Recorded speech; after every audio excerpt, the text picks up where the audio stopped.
From the heart of wine country, we bring you NBL Oak Baseball and the NBL Oak Championship from a historic recreation park nestled in between University and Piper in Healdsburg. A beautiful, beautiful cathedral to play this most deserving game. Ukiah makes the journey down from Mendocino County to face off with one of the best teams in the North Bay in Windsor. These two teams clash to face off against each other in what should be an incredible game. We'll go through the starting lineup for the Wildcats as it gets announced.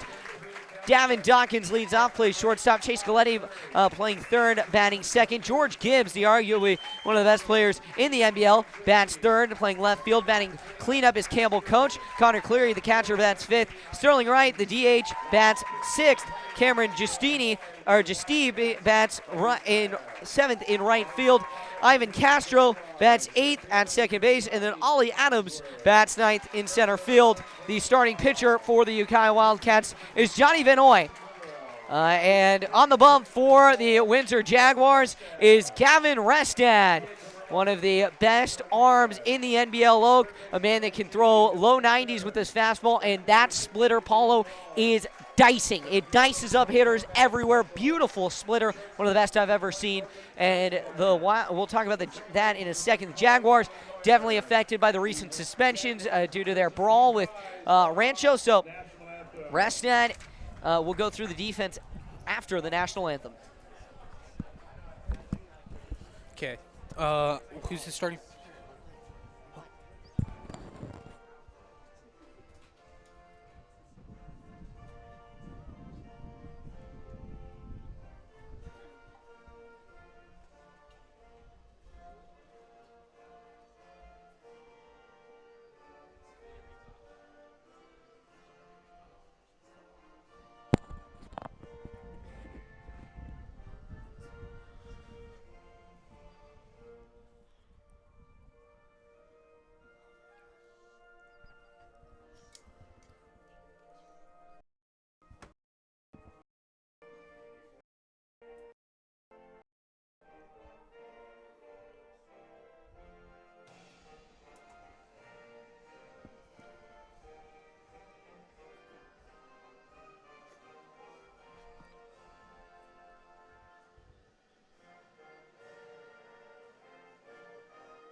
Well, ladies and gentlemen, we are without our crowd mic.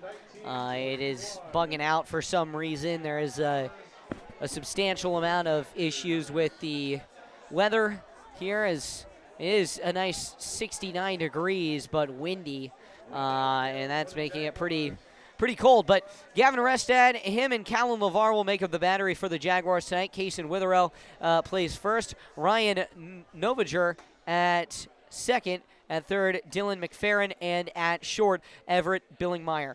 Left to right in the outfield for the Jaguars is Maddox Bussell, Robbie Hollingsworth, and Liam Walls. So you've got a lot of freshmen throughout this lineup for the Jaguars in lieu of those suspensions. And so Windsor's going to look to play a hard game and a great game here against the Wildcats. Wildcats are going to have their same lineup that they had, and both these teams got to the championship game facing off with some adversity, Paulo. Yeah, Hugo, I mean, this is going to be a phenomenal game. You have Friday night lights here at Rec Park. Nothing gets better than this in Sonoma County, a great high school showdown. You know, we had that game on Thursday night between Ukiah and Cardinal Newman, and Newman didn't get the job done at home. And Ukiah really outplayed them, outpitched them towards the end of the game. And some big guys that we need to be paying attention to is going to be George Gibbs. He has 7 home runs on the season with 30 RBIs and is batting above 400. But looking at Gavin Restad, who's about to start here, he's a guy who's got a 4-seam fastball, 2-seam fastball, slider, changeup, and probably the nastiest splitter in a 50-mile radius. A guy that really knows what he's doing, and at the end of the day, Hugo, he's going to be the deciding factor. From what I've heard, he's got at least 6 innings in him, if not more. So let's see what happens. Yeah, here's the first pitch, and it is at the belt, but just a bit outside to Devin Dawkins. First pitch time at 8:20. Restad quickly into his windup for his second offering. Dawkins shows bunt. He lays it down beautifully down the third base line. It is going to roll and stay fair. It stays fair down the line. And Dawkins leads off with a bunt single. And Hugo, that reminds me of Brandon Crawford back in 2021. He had at least like 3 of those beautiful bunts that would just go right down that left field baseline and go fair. So that's just one of those really, really, really beautiful ones. And this Ukiah team is absolutely so scrappy. Check back to Dawkins. He is back in time safely as Galletti will come to the plate. Chase Galletti just a few days ago against Cardinal Newman on Wednesday. Galletti was 2 for 4 with 2 singles and an RBI. He watches a called ball 1 come across. 1-0 now with a runner over on first being Dawkins. Restad looks in. Small ball in the name of the game here for Windsor as the sun creeps down. Here's the pitch. That one cuts low, and it's 2-0. The Ivy out in center field, casting a nice batter's eye for the man at the plate. Restad sets, fires the 2-0, and this one's popped up into left field. Bussell back, and he will stand up and make the catch for out number 1. So Galletti is retired. Now George Gibbs will come to the plate. Gibbs 3 homers, and if our crowd mic was working, you would be able to hear the roar of the crowd, but the crowd getting pretty loud with Gibbs. He is an incredible hitter, a tremendous player. Gibbs, the righty, waits, and the first offering from Restad is in for a called strike. Yeah, really got to keep an eye on Gibbs. He is an absolute power hitter. Here's the pitch, and runner goes. The throw over to second in time. Dawkins cut down by the throw of Callan LeVar. And let me say, Hugo, that was something of a Buster Posey, Cal Raleigh, Will Smith-esque. That was an absolute laser over to second base. No doubt in any confidence from LeVar being able to gun down Dawkins at first. So here we go, the 1-1 with nobody on now, 2 down, and the pitch is outside. One with the breaking ball there as Gibbs kind of dialing it back in. Bussell playing to the right, far right of the left field line, about 50 feet, currently sitting in right center field. And a high fastball gets Gibbs to go on a swing and miss. So 2-2 with 2 down to George Gibbs. Restad stands and waits. He kicks and fires. Struck Gibbs out looking. Restad, my goodness, what an efficient first inning from the sophomore flamethrower. And Hugo, that was pro-level dominance. That was absolutely and utterly impressive out of Restad, being able to huck that fastball at least 88 miles per hour straight down the middle of the plate and pretty much shut down the 1-2-3 that was really dominant against the Cardinal Newman Cardinals that pretty much ended up sending them home in these league playoffs. Especially here in this NBL Oak Championship, we really have to lock in on those type of guys. Yeah, now it is going to give way to the Windsor starting lineup. Robbie Hollingsworth leads off in center field. Callan LeVar, the catcher, bats second. Kaysen Witherell, the first baseman, bats third. The cleanup hitter is Gavin Restad, the man on the mound. Damian Rodriguez bats fifth, the designated hitter. Dylan McFerrin bats sixth, third baseman. And then the 7-8-9 goes Liam Walls in right field, Maddox Bussell in left field, and Everett Billingmeyer at second base. So that is the Windsor lineup for tonight. Johnny Van Oy is on the mound for the U-Town Wildcats. Ukiah, the 4 seed, counted out, rallied in extra innings to beat the Cardinal Newman Cardinals 7-4, and they are wanting this game more than anything. They are a hungry, scrappy team. Tell us a little bit more about their man on the mound, Paulo. Yeah, Johnny Van Noy, this is going to be his 6th appearance on the season in the championship game. He's 2-2 with a 2.10 ERA in 16 2/3 innings of work. He's given up 16 hits on the season, has 9 strikeouts, 6 walks, given up 9 runs, and 5 of those are earned. So the young sophomore is really fighting for something to prove here. This is the biggest stage that they've had all season before going to NCS playoffs. If Johnny Van Noy is able to make some type of statement here, this is going to definitely show some type of scouting for the young sophomore. Yeah, he is a very promising player. Bo David, the senior, was dominant on Wednesday. 6 innings pitched, 4 hits, 3 runs, all 3 earned in that first 2 innings. And then he bared down through 4 scoreless, struck out for 94 total pitches, almost 60 strikes. And so now Robbie Hollingsworth will come to the plate. A lot of JV players playing for Windsor in lieu of those suspensions stemming from the Rancho Cotati fight that occurred just about a week ago. Those two teams were pitted against each other in the NBL Oak tourney, and I mean, AJ Borowski has been so good for Windsor. Pitched 6 shutout innings. Restad came in for the save. Actually, no, he did give up 1 run. Restad came in, got the save. Windsor got out of there with a 2-1 lead.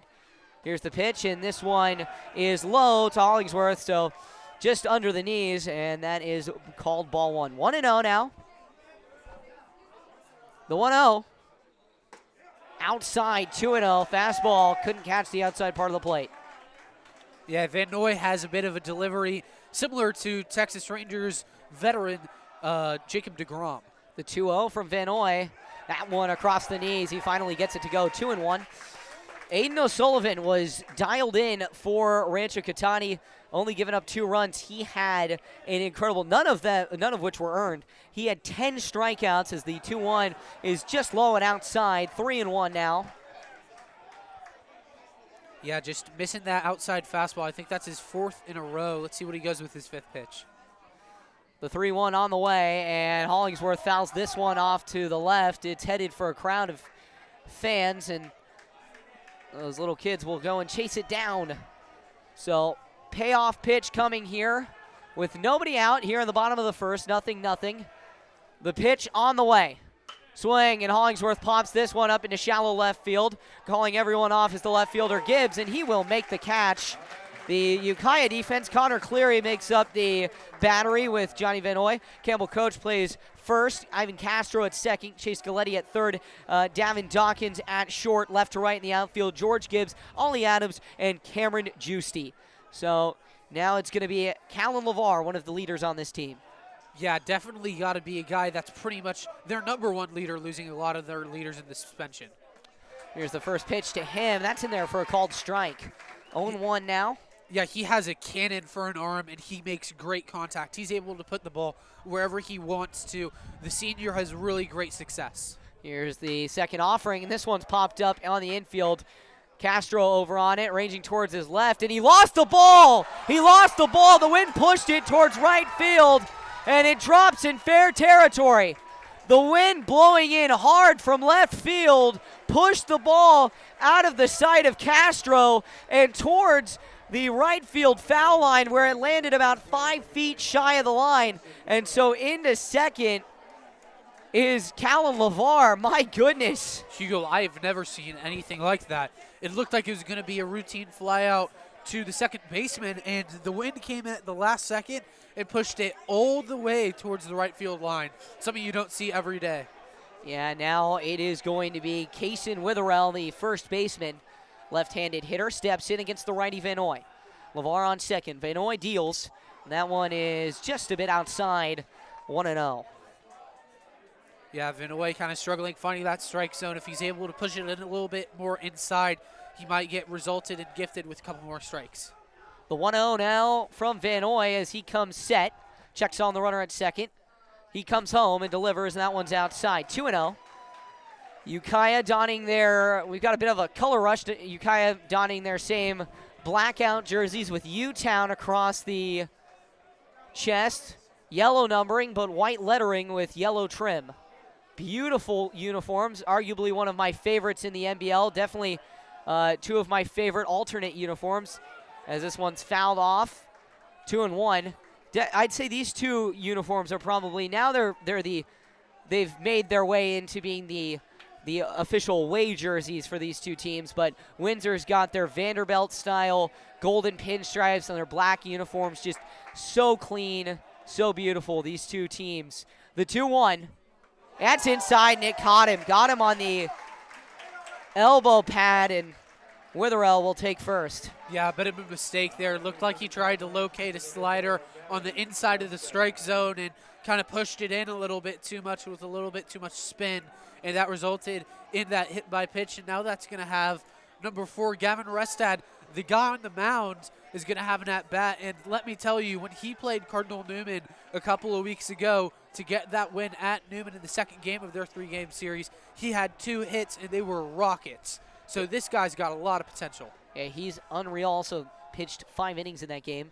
Here's the pitch, and this one's fouled straight back for strike 1. Yeah, Restad pitched 5 innings in relief, got the win.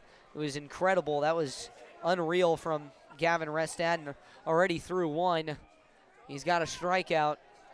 So he stands back in for an 0-1 count. 0-1, runners on first and second for the Jaguars here in the bottom of the first. 1 down. Van Ooy kicks and deals, and that is a slider on the outside part that is just a bit outside. Note the umpire calls that a strike. Looked a little bit outside, but 0-2. Delayed strike call there. So 0-2 with 1 down, runners on first and second. Van Ooy checks on the runners, comes set. The pitch. Breaking ball, struck Restad out looking. He's caught looking and frozen at the plate. And so now Damian Rodriguez will come to the plate. So 2 down now. Van Ooy looking like he's going to pitch himself out of a jam. Yeah, Cleary's going to head out there and talk with him. So Rodriguez, I believe one of those call-ups for Windsor. Yeah, this is not the same Windsor team we saw a couple of weeks ago at Cardinal Newman, Hugo, as Cardinal Newman students. They have at least 4 to 5 guys that are completely different that we haven't seen, that are freshmen, new to the sport, right, potentially. But these guys have really produced and gotten them to the championship game, so let's see what they can do here. Yeah, here comes the first offering on the way, and Rodriguez flares this one out into right field. Coming in on it is Juicy, and he lost the ball. It goes under his glove. 1 run scores. Coming around the bend is Witherell. He will score, and Rodriguez delivers in the first inning. 2-0 Jags. What a great piece of hitting there. He saw an outside fastball, absolutely executed it and punished it right towards the right fielder on a line. And the right fielder lost track of the ball. He dropped it, and that resulted in 2 runs scoring. So early shakeup for Van Ooy, a guy whose stuff has been great, but has been really just kind of, the Jaguars have really just been on it. Yeah, the wind is going to force that to be an error, so no RBI there for Rodriguez. But, oh my goodness, tough one there. Van Ooy now facing McFerrin, Dylan McFerrin. He fouls his first offering off to the left. So the Jaguars have a 2-0 cushion here in the first, and they did this against Rancho Cotati. 2-0 after 1, and just kind of held off Rancho behind AJ's great pitching. And we'll see if it's a similar focus here. The 0-1 with 2 down is in the dirt. Count moves to 1-1. And let me tell you, Hugo, these Jaguars are coming out red hot and ready to devour. They're doing just such a great job. If it's pitching with Restad or just having great at-bats against Van Ooy, they've been really attacking the strike zone really well. Wind blowing a lot more aggressively in from left field. Van Ooy goes into his windup. The pitch. This one is lined into right field. It gets down. They're going to hold Rodriguez at third, and he goes right past the stop sign and slides in 5 seconds after the throw was fired into Cleary, and Cleary clearly tags him out, and Coach England is not happy about that one. He's going to speak with Rodriguez. That was poor base running to the max there. Really tough one there. You cannot pass that stop sign. Yeah, that's just a typical mistake that you can't make. We call those rookie mistakes, Hugo. Just a guy with a little bit of confidence got that 2 RBI double, and now you think you can maybe score that extra run, but wasn't enough, and now Restad's going to come in for his second round of pitching. Yeah, so we will head to the top of the second inning and be right back. You're listening to the NBL Oak Championship on Hugo Sports 360 Radio.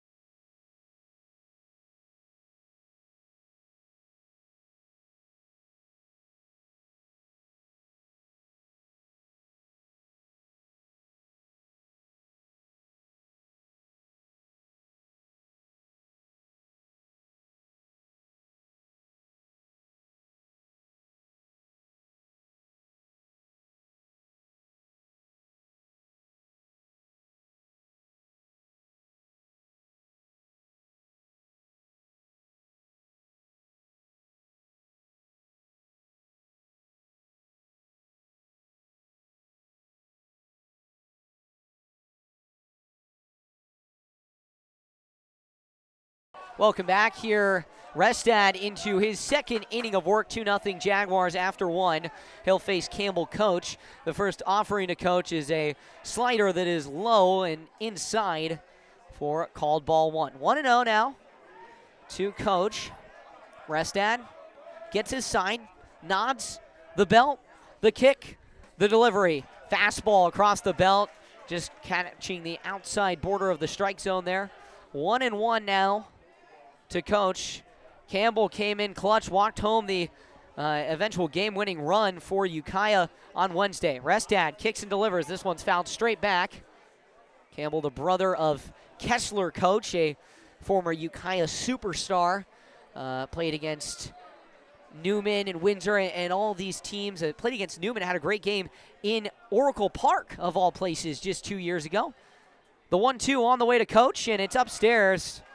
2-2, trying to locate the splitter at the top of the zone, but couldn't get it to fall. Yeah, and Restad has so much velocity that sometimes it's hard to control. Let's see what he goes here with the strikeout pitch. And the 2-2 is upstairs, 3-2.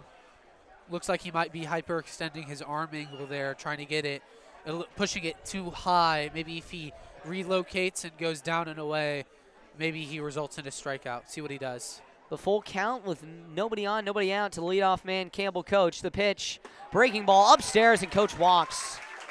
And Coach is a guy that can absolutely change the tone and setting of a game. In the last game against the Cardinals, he was able to do that. He was a guy that was able to get on first, and that led to a rally, and that led to them tying the game. And then eventually they take a 3-run lead, and they end up beating the Cardinals. Yeah, so now it is going to be Connor Cleary, highly touted batter, batting lefty today. Catcher, great player. Here's the first offering. It's a slider from Restad that's upstairs and out.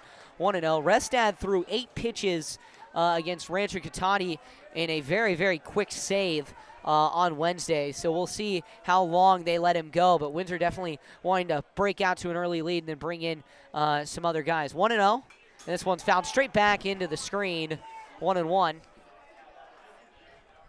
2-0 lead for the Jaguars here.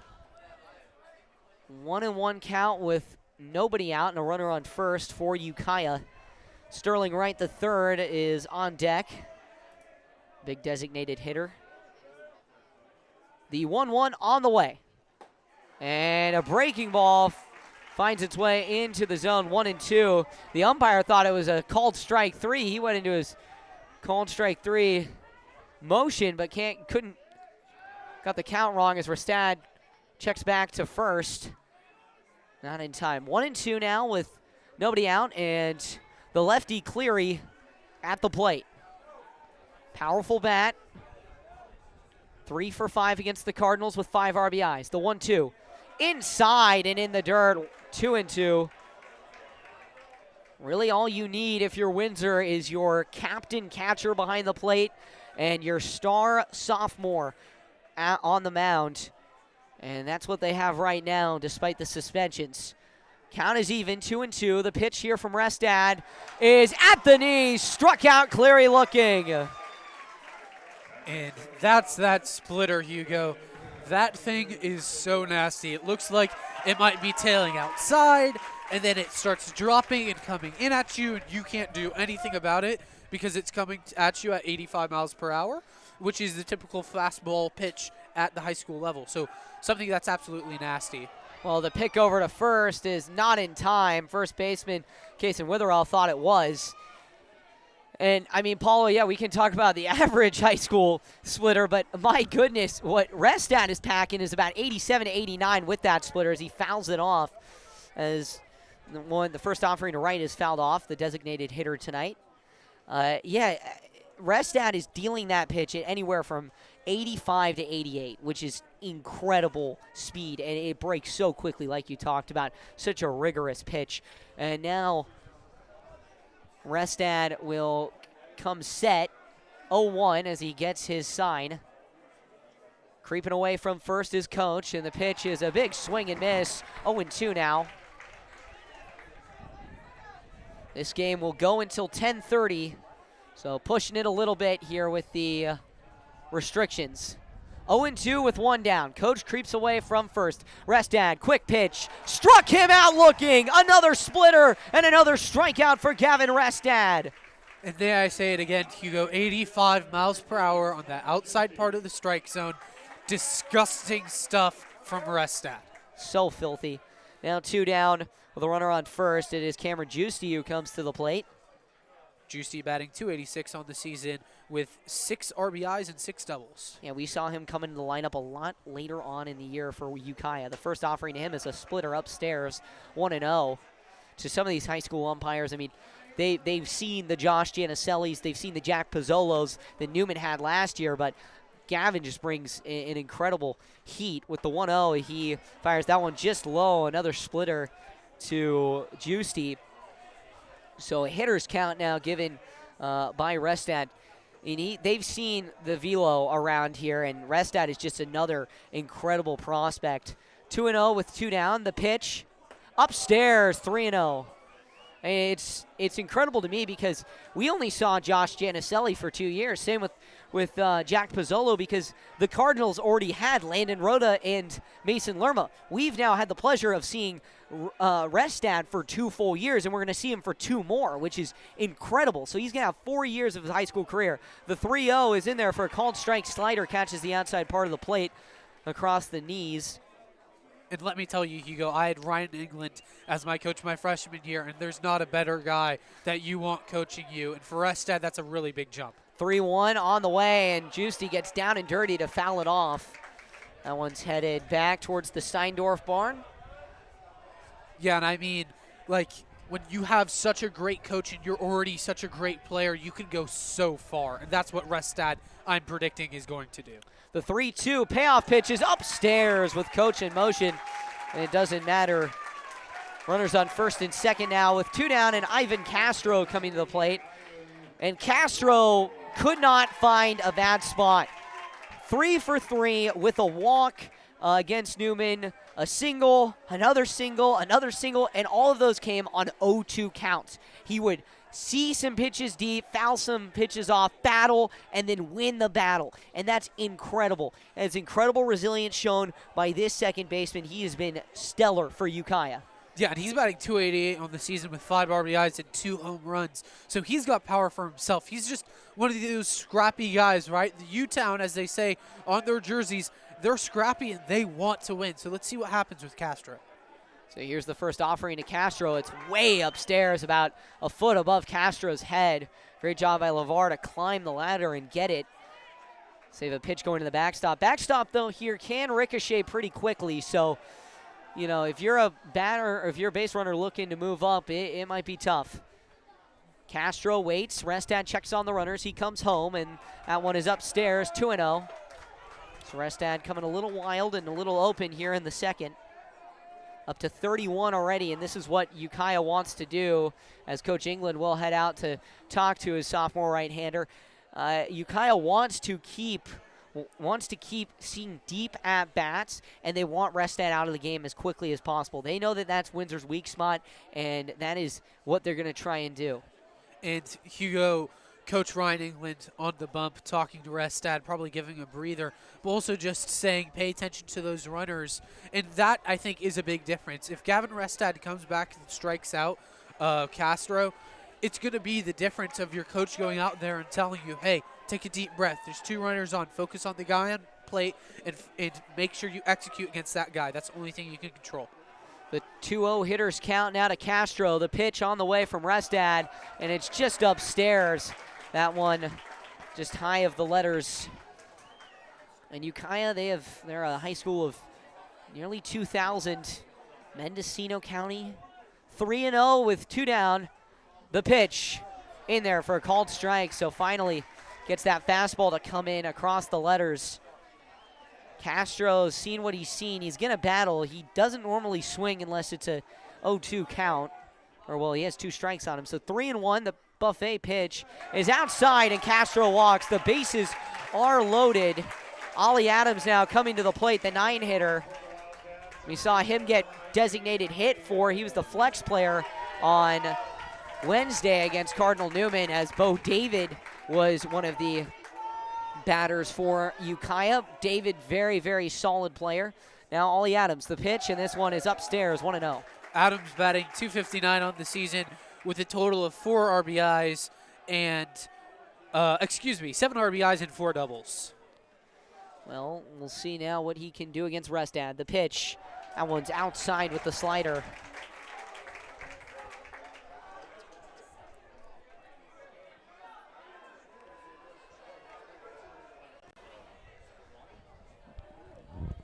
Here we go, 2-0 now. The pitch, he shows bunt, pulls it back, 3-0 now. Yeah, Restad losing that momentum that he had, and when he has that momentum, he is incredibly efficient. So if I'm Restad, I'm thinking maybe fastball outside, throw that splitter that you had control of a couple pitches ago. Just make sure that you're throwing your best stuff. Yeah, he's got to be confident with himself. The pitch from Restad is outside, and Ukiah with 2 outs draws 3 consecutive walks and brings home a run. 2-1 now. The Jaguars lead cut in half. And still bases loaded here, and the leadoff hitter in Davin Dawkins, who hit that pop-up base hit that kind of just decided to fly about 20 feet right of where it was intended to land. The wind still blowing in from left field here with 2 down in the top of the second. The pitch inside to Dawkins. Dawkins stands in there. He was ready to take that pitch, and it just bends right out of the way. 1-0. Giusti at third, Castro at second, Adams at first. The pitch from Restad, way upstairs, 2-0. Well, Hugo, one thing certain. It's getting a little chilly here in Healdsburg. The one thing that you do not want to do as a hitter is feel an 88-mile-per-hour fastball hit you at around 71 degrees outside. It's not going to feel great. The 2-0 is in there for a called strike at the letters. So 2-1 now, the count moves. Bases loaded with 2 down in the top of the first. And Dawkins takes a breaking ball at the knees for a called strike. 2-2 with 2 down. Restad comes set, quick pitch coming. He fires, and Dawkins battles. Fouls it off. Restad already at 43 pitches. Dawkins batting .311 on the season with, I believe, 5 RBIs and 14 hits. He's been the leadoff man. The 2-2.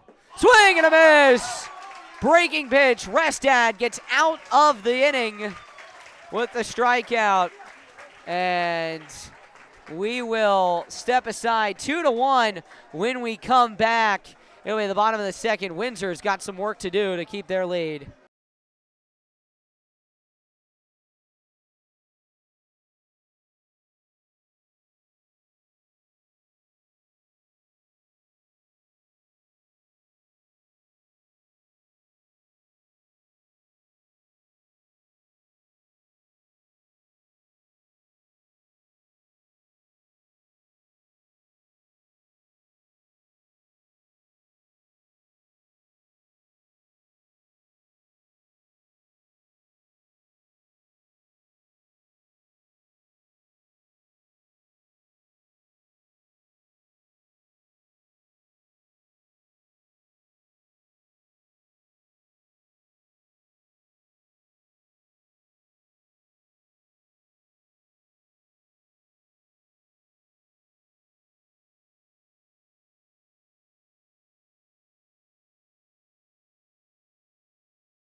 Welcome back, ladies and gentlemen, here.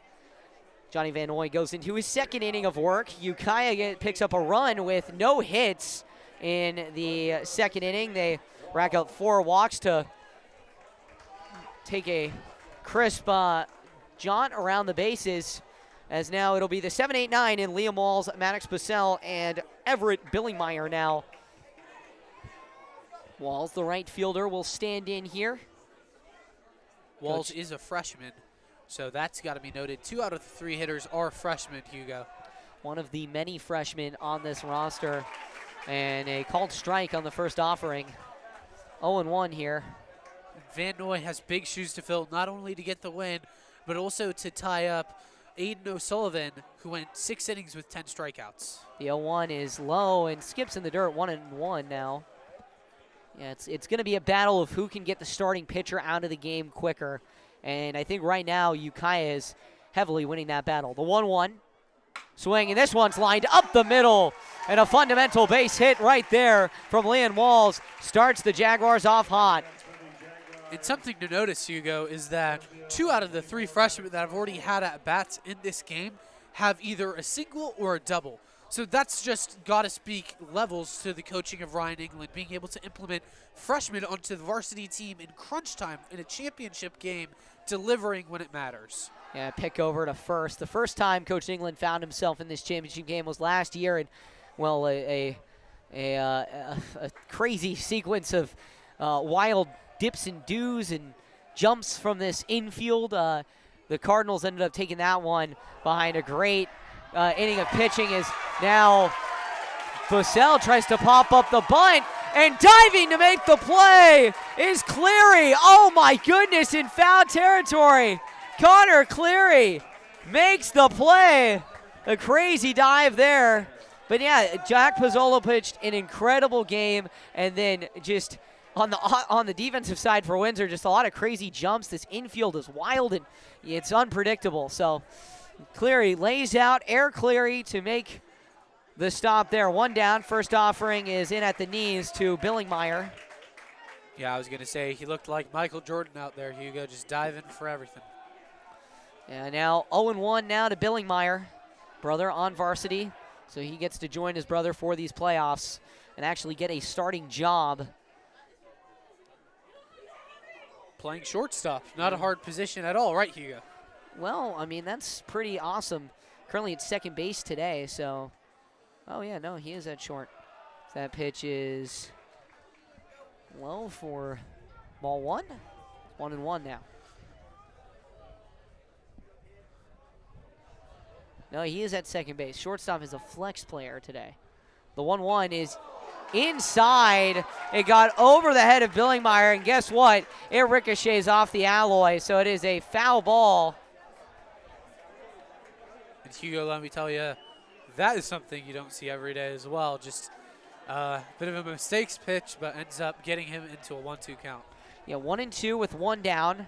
Runner on first is the tall Liam Walls. The pitch. This one is flared out right and foul into the net. So count stays 1-2 as. Yeah, Billingmeyer battling. The 1-2 now on the way.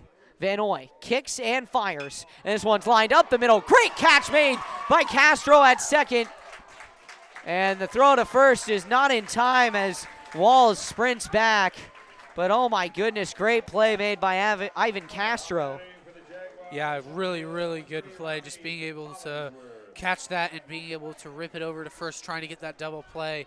But just great defense and great awareness from the senior second baseman. Well, now it's back to the top of the order with the lefty Robbie Hollingsworth, who flew out to left field his first time up in the first, as Van Noy will step off and take a second, take a breather. Thank you all for joining us. Hugo Traverso alongside Paulo Maravilla here at Recreation Park for the NBL Oak Championship, as the offering there is in there for a called strike to Hollingsworth. 0-1 now. Wind has wrapped up that flag out there in left field. This place will play host to Prune Packer baseball in just 3 weeks. 0-1 with 2 down. The pitch. Swing and a miss. Blew the express fastball right past him.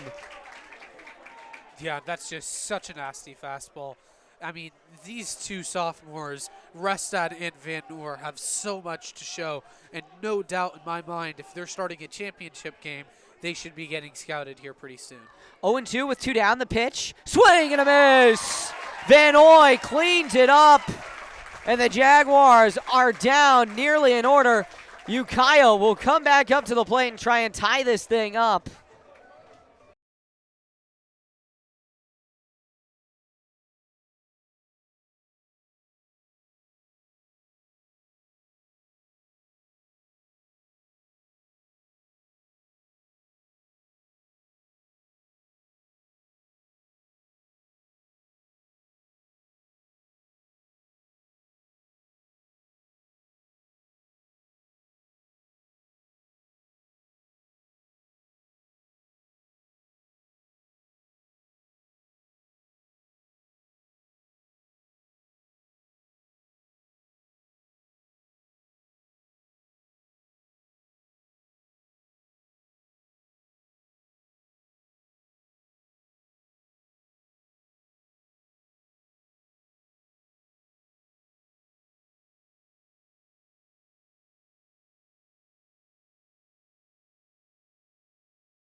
Welcome back.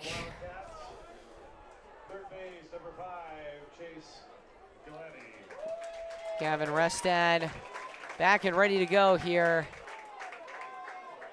Right-handed pitcher, currently at around 45 pitches for the night. It'll be Galletti, Gibbs, and Campbell coach for the Wildcats. We'll see the pitch. And that's upstairs to Galletti. 1-0 now to Chase Galletti. Galletti flew out to left field his first time. Second offering is in the dirt, 2-0. So Restad struggling with finding the strike zone. Currently 47 pitches and only 20 of which are strikes, and that one's gonna make it 48 and 28 balls as it's in the dirt. 3-0, Coach England pacing outside the dugout. 3-0, he shows bunt. In there for a called strike, splitter right down the middle. And he showed bunt. Restad kind of gave him a pitch to hit there. The 3-1, a second buffet pitch coming. Splitter upstairs, and Galletti walks. So that makes it now 5 walks in the last 9 trips. Or excuse me, in the last 7 trips for the Wildcats. George Gibbs will now come to the plate. Gibbs is a guy you have to watch out for. If you can execute one of those fastballs, Hugo, it's going to go into the street on University. And the first pitch, as Gibbs shows bunt, is a slider in there for a called strike.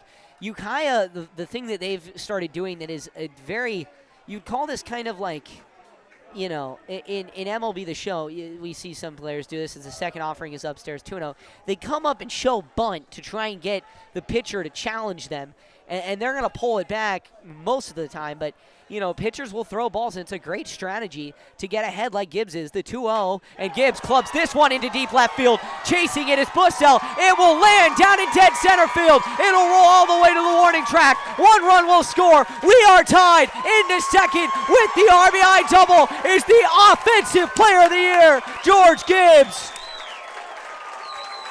He's fired up. Big Red delivers in the championship game. And Hugo, it doesn't get more fiery than that. That was an absolute missile.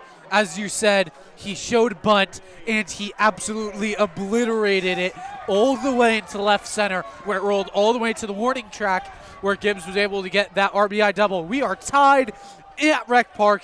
This is absolute cinema, Hugo. Yeah, you cannot say it better. Absolute cinema as Campbell Coach comes up the pitch. He shows bunt, lays it down. The first baseman into cover. He flips it over to Noringer guarding the base, and that is good for out number 1. As the catcher, number 8, Connor Cleary, will come up to bat. A guy that has really been a leader. He's got a great arm as well, and he hasn't really let any balls get back behind him. First pitch is fouled right back into the chain link fence here at Recreation Park. 0-1 with 1 down. Restad comes set, collects the belt and the pitch, and that one's in the dirt. 1-1 now. And when we said that these Ukiah Wildcats were gritty and will do anything to win, I mean it. They really will do anything to win. The 1-1 is outside. 2-1. Credit LeVar there with an immaculate frame job, but can't get the umpire to buy it. 2-1. The pitch.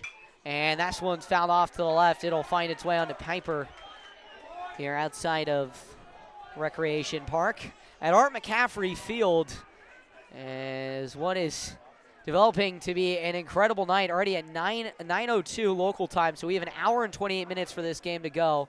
We're already in the top of the third, so moving somewhat quickly. The 2-2 on the way. Swing and a miss. Blew the fastball right past him, and Cleary goes down swinging.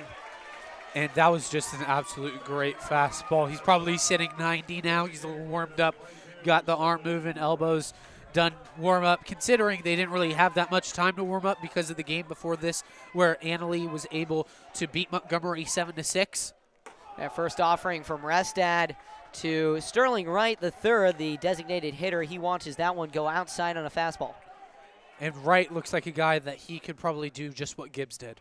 The 1-0 in there for a called strike. So 2 down, runner at third for the Wildcats. It is George Gibbs who brought home the game-tying run. 2-2. A 1-1 count now to Sterling Wright, number 22. The pitch, and it's upstairs and inside. Wright has to duck out of the way of this. Tenses have arisen here at Rec Park, watching the game. Don't want another brawl. The 2-1. Swing and a foul tip right into the glove of LeVar. And I was hoping this would happen. Deuce is wild here. 2-2, 2 outs, 2-2 ball game. Both teams have 2 hits. And number 22 at the plate. 2 + 2 = 4. Gavin Restad comes set. The pitch. Strike 3 called. Deuce is wild. Goes to Restad. And he gets out of the inning. Striking right out looking. But after 2.5, it is all knotted up, 2-2. We'll be right back.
Welcome back. Hugo Traverso and Paulo Marviglia on the call for you here as the Jags and Wildcats, a battle of 2 mascots of the feline variety, have become all knotted up. 2-2. And it is going to be for Windsor. They're 2-3-4, just like Ukiah had it to start the third. Callan LeVar, Kaysen Witherell, and Gavin Restad. First offering to LeVar is a breaking ball at the knees for a called strike. Strike number 1. And that's going to be his slider. He's been using that a lot lately here, and it's been productive, so let's see if he looks back to it again. 0-1 now. The pitch goes right back to that slider, and it just narrowly misses the plate on the inside. One of those hip starter sliders that just cuts in and can really dice up some hitters. That was pure art, Hugo. The pitch, and he clubs this one to deep left field. Back on it is Gibbs, ranging towards foul territory, and he will make the catch. So he makes the catch in foul territory, and down goes LeVar to start the third. And now Kaysen Witherell will come to the plate. These pitchers now working with an imaginary pitch clock because both coaches want to get this game at least done with 7 innings by the time 10:30 hits, which is the restriction here in Healdsburg. First offering is in the dirt, 1-0 to Witherell. He was hit by a pitch in the first inning. Yeah, definitely. Last thing you want is a team from Ukiah having to travel back and come back up. 1 down, and the pitch is in the dirt, 2-0.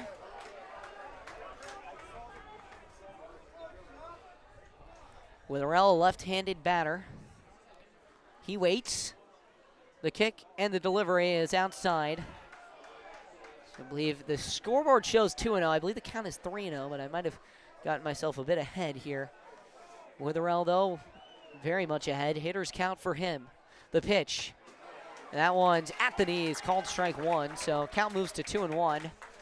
Yeah, both of these pitchers kind of losing command early and then find it at the end. It results in a lot of strikeouts, so a real pitcher's duel here, Hugo.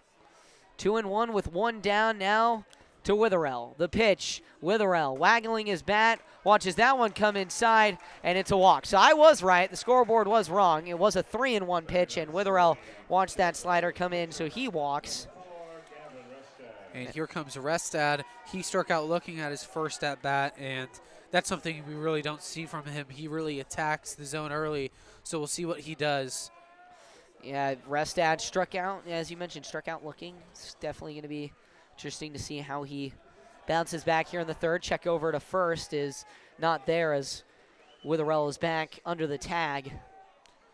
Pitcher versus pitcher, Hugo, so big at-bat.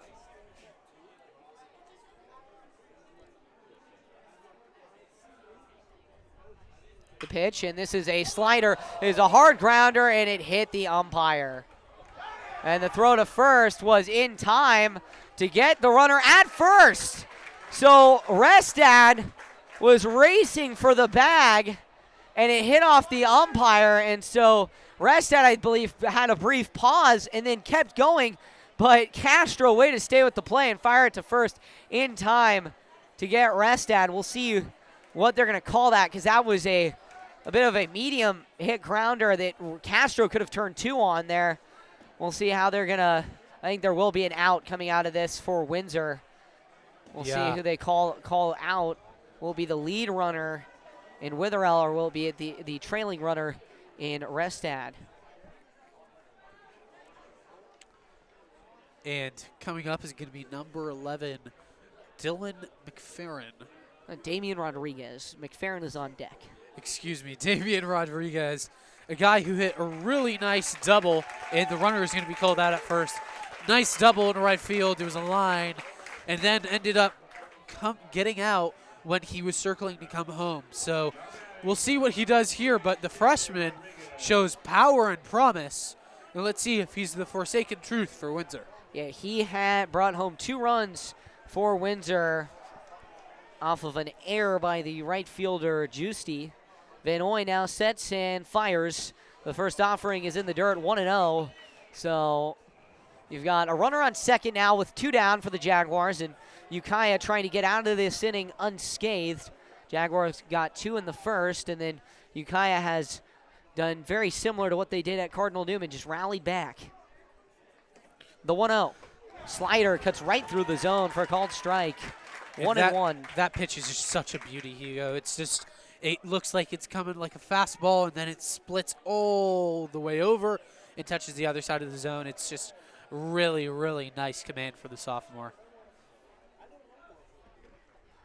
The 1-1 with 2 down. The pitch, and this is lined up the middle off the glove of Van Noy. Still a play for Castro, and it goes off his glove and squirts out. So a tough play for both guys. I wonder if they're going to call this an error, a hit. I think you might have to call that a hit because it just changed trajectory as now Dylan McFerrin will step to the plate.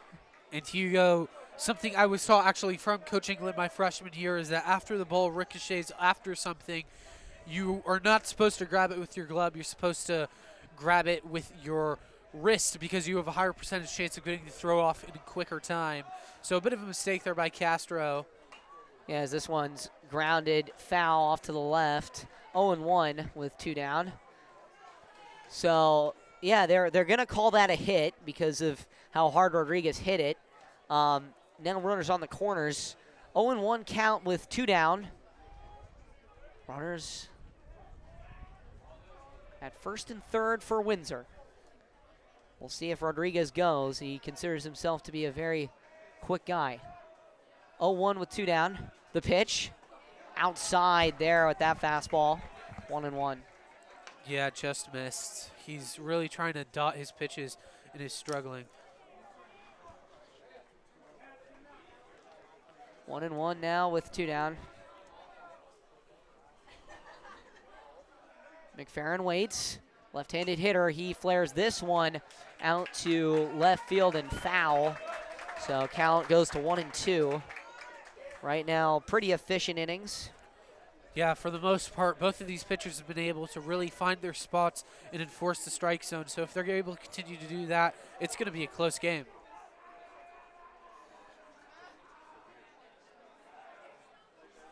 So Van Noy comes set. He kicks and delivers. Slider, the 1-2 count makes it 2-2 upstairs.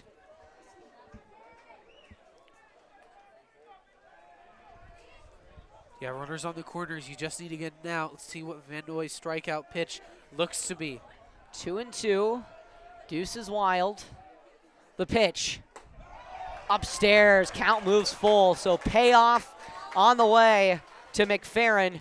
He singled back in the first, but the incredible throw in from Giusti that was cut off and then fired home by Van Noy ended up cutting down the lead runner and Rodriguez at the plate to end the inning. And Van Noy steps off, so Rodriguez will be in motion at first on this 3-2 count. I believe Coach England told the runners, you're going. Full count, 2 outs, you got nothing to lose. 3-2 with 2 down. Rodriguez goes, and it's across the letters. He catches McFerrin looking for a strike 3 called, and the Jaguars strand 2. Ukiah gets out of the jam. We head to the 4th, 2-2.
Welcome back here. Gavin Restad back into his 4th inning of work, rather. He's going to face Giusti, Castro, and Ollie Adams. All 3 guys walked and brought home a run in the 2nd inning. So Cameron Giusti will come to the plate.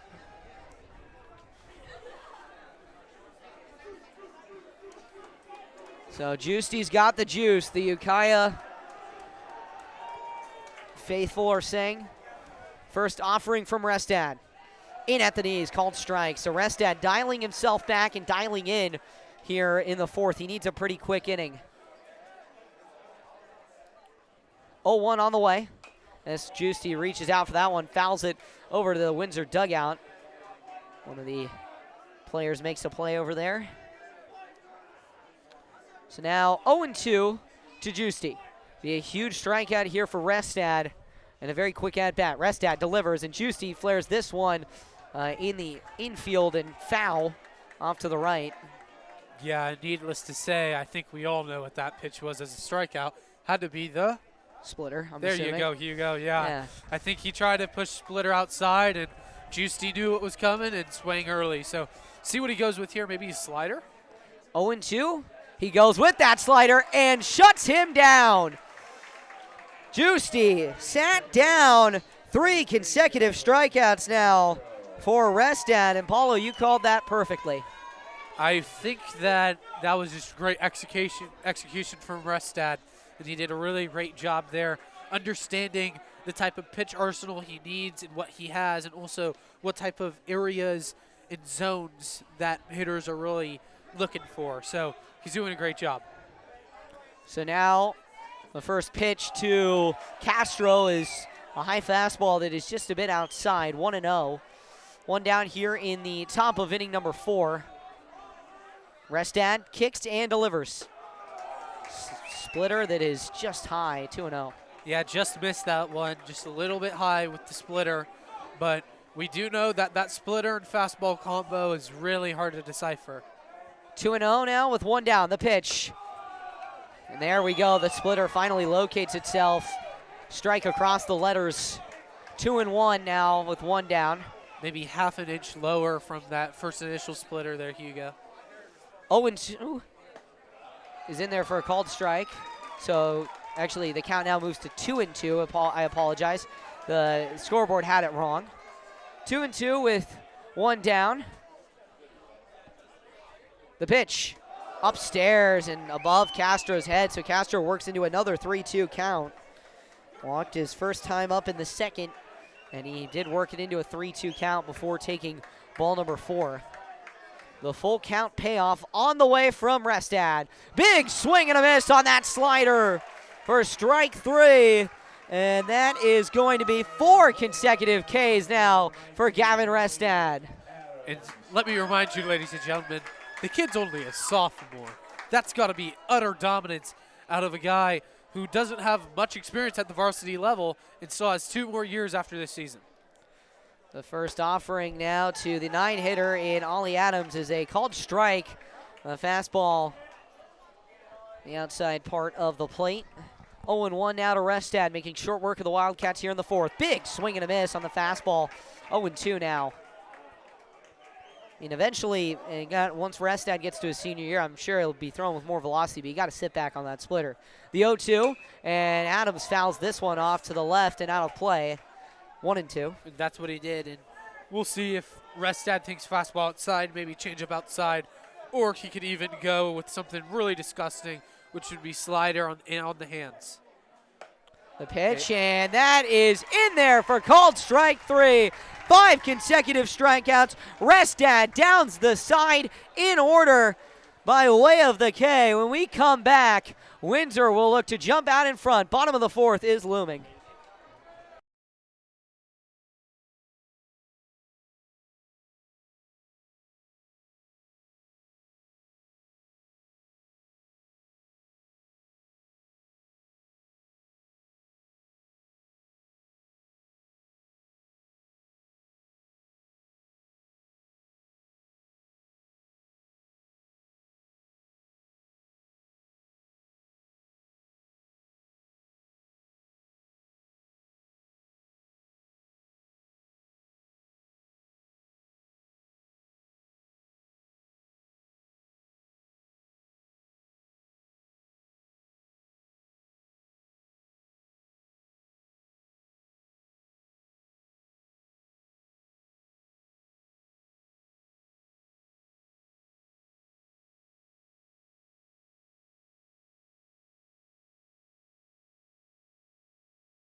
Welcome back here.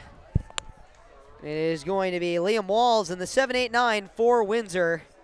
So 7-8-9 for Ukiah in the 4th. It's now the 7-8-9 for Windsor. So back-to-back innings that the lineup card has found itself in the same spot as the inning previous. Here we go. Walls, the right fielder, singled back in the third. Here's the first offering to him from Van Noy. It's a breaking ball in the dirt for ball number 1. Yeah, Van Noy, 3 strikeouts through 3 innings of work in comparison to. Pitch in there for a called strike, 1-1. Yeah, Van Noy, 3 innings, 3 strikeouts in comparison to rest stats, 4 innings with 9 strikeouts. So a very big pitcher's duel. The pitch, and that one is just inside, 2-1. Yeah, let's look at Van Noy again. Van Noy just doing such a great job here. Really getting the job done. 2-1 on the way. Is in the dirt, 3-1. Yeah, Van Noy losing that command. Really, I'd probably go to a fastball, low and away to try to locate that pitch so that you can sit down these Jaguars. The pitch is in there for a called strike at the knees. Full count, no outs, no one on the bases. 2-2 game in the bottom of the 4th inning. The payoff offering is fouled off the ankle of Walls. Yeah, Van Noy's been really efficient here, Hugo, and honestly, I think that if he continues to be this efficient, he could go maybe 6 innings or so. Yeah, the payoff again, 3-2. The pitch, and this one is popped up in on the infield, and Van Noy makes a basket catch. And what a play by the sophomore. He was able to back read that like he was Odell Beckham Jr. running down a pass with the New York Giants back in 2013. A really, really good job there by Van Noy. Hey, can you run down the sweatshirt? Now he's going to be facing number 24, the Jaguars. His pitch is going to go in as a slider in the dirt, 1-0. Van Noy's been very efficient so far in this game, Hugo. Yeah, 1-0. Thanks, Paulo. As the pitch is popped up and fouled, 1-1.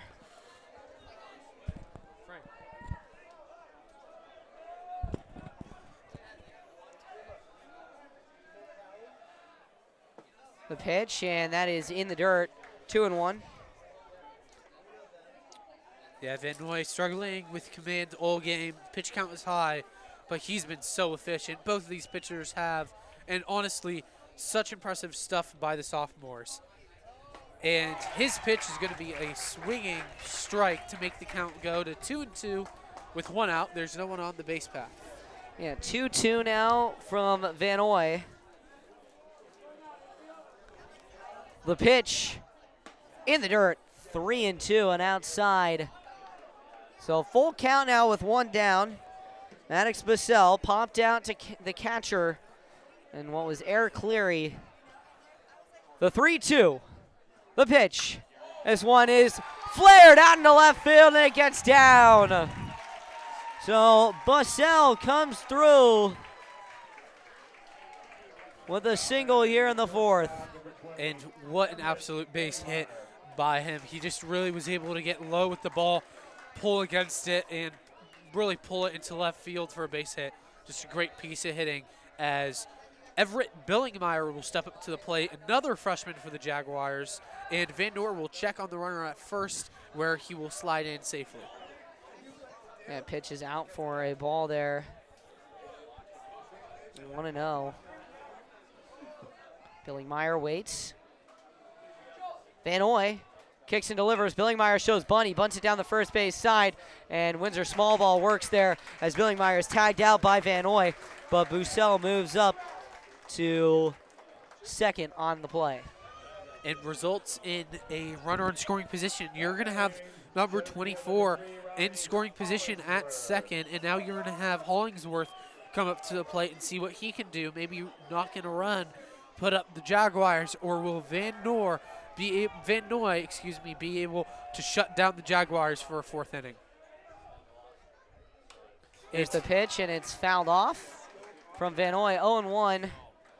Now to Hollingsworth, the leadoff man. 0 for 2 in this one.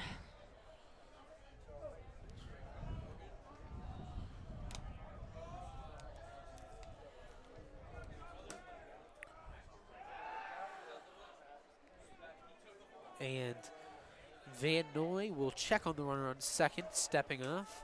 It's 0-1, 2 outs, runner on second against Hollingsworth. Yeah, 0-1 with 2 down, the pitch, and Hollingsworth pops this one up to the right in foul territory and out of play.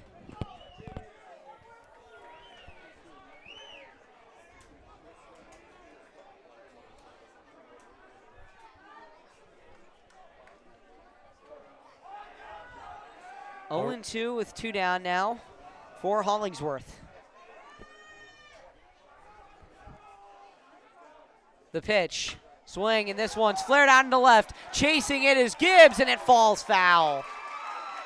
That would have been an RBI knock to put the Jaguars up 1, but Van Noy gets another chance to try to attack against Hollingsworth. Hollingsworth, another freshman, he's able to play center field in the championship game for being pulled up after the suspensions in the Mario Carrillo Windsor game on Windsor senior night in the regular season. So he has a chance to prove himself, or will Van Noy get the better of him and keep the game tied? The 0-2, and that one is in the dirt, 1-2.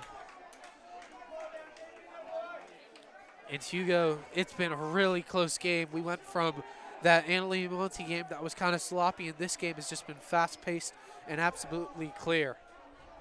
Yeah, 1-2 with 2 down. The pitch, Van Noy, Hollingsworth hits this hard, deep right field, back on it, and making the catch is Giusti. And Van Noy works out of the inning. The Jaguars are down after 4, and it is 2-2 as we head to the 5th.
Dawkins, the leadoff batter for Windsor, or for Ukiah rather, takes a ball upstairs, 1-0. 1-0, Dawkins waits, the pitch, he shows bunt, and pulls it back in time, 2-0 as the slider goes low, below the zone. Yeah, top of the order now. Dawkins 1 for 2 with a single and a strikeout. The pitch, and this one is popped foul off to the right.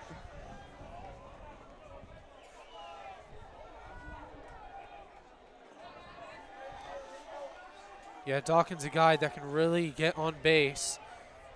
Let's see if Restad can take advantage. 2-1 here to Dawkins, and it's a fastball pretty much right down the middle at belt buckle of Dawkins. That was just such a great pitch. Well executed, around 90 miles per hour. What's the strikeout pitch here, Hugo? I think slider. Here's the pitch. He goes to that breaking pitch, and it is low, and it was a slider. So now it moves to 2-2. Very close pitch. Actually, full count, 3-2. 3-2 from Restad. He kicks and deals, and it's fouled straight back. If I'm Restad, Hugo, I'm going right back to that fastball. That one that he fouled off right there was around 91 on the gun potentially, and I would go right back to it, or I'd go to a sinker. Excuse me, splitter. We'll see. He goes slider, and it's just inside. Oh, my goodness. Just fingertip length from the strike zone. And Dawkins, a great eye. He draws a walk to open the inning. And Hugo, that looked like a strike to me, but I won't complain. Ukiah gets a base runner. See if they can execute in the top of the 5th inning. Ukiah only 2 hits. Windsor only 4 in this one. Here's the pitch. Shows bunt, and it's in the dirt. Nope, actually called strike across the knees, the umpire says. It appeared to drop into the dirt, but I guess it entered across the knees of Chase Galetti, who's 0 for 1 tonight. Flew out to left in a walk. The 0-1 now to Galetti. He shows bunt, pulls it back, but it's called strike again at the knees. 0-2. And Hugo, I think he's going to go back to that splitter. We haven't seen it this inning. This would be a prime time to do so. And you've got George Gibbs on deck, so you don't want to give a free pass here. 0-2, you need this strikeout with nobody out. The pitch, and Galetti hits this to dead center field. Back on it is Bussell, and he will make the catch. 1 down. Yeah, great piece of hitting there by Galetti, who's able to power that one. He hit it perfectly on the sweet spot, and just sadly, the left fielder was right there to make the catch. 1 down, 1 runner on. Let's see if the powerful Big Red, George Gibbs, can do another double to put them up in this game. Check over at the runner on first. Gibbs, the double with an RBI back in the 3rd inning. Struck out back in the 1st. He's 1 for 2. Wind blowing heavily into left field. Here's the pitch, and that's in there across Gibbs' letters for a called strike. 0-1 now. Yeah, Gibbs working to his pole side. It is the wind is blowing the ball out towards left field, periodically into the infield, so the ball is not flying tonight. The 0-1, and Gibbs lines this one into left field. Bussell in on it, and he makes the catch. Throw back to first is not in time, narrowly though, and he lines out to Bussell, who's playing basically in pretty much out in center field. He is playing about 100 feet right of that left field foul line. I've never seen any defense like this. Ukiah completely shifted to the right side as they know the wind is blowing the ball in. With 2 down now, the first pitch to Coach is in the dirt. Excuse me, it's Windsor who's completely shifted to the right. We saw Annalee do this earlier today, and I think Coach England taking a little bit out of the playbook there. So 1-0, the pitch, swing. This is a high chopper. It goes in and out of the glove of the 3rd baseman. And Billingmeyer is able to keep it in the infield, though.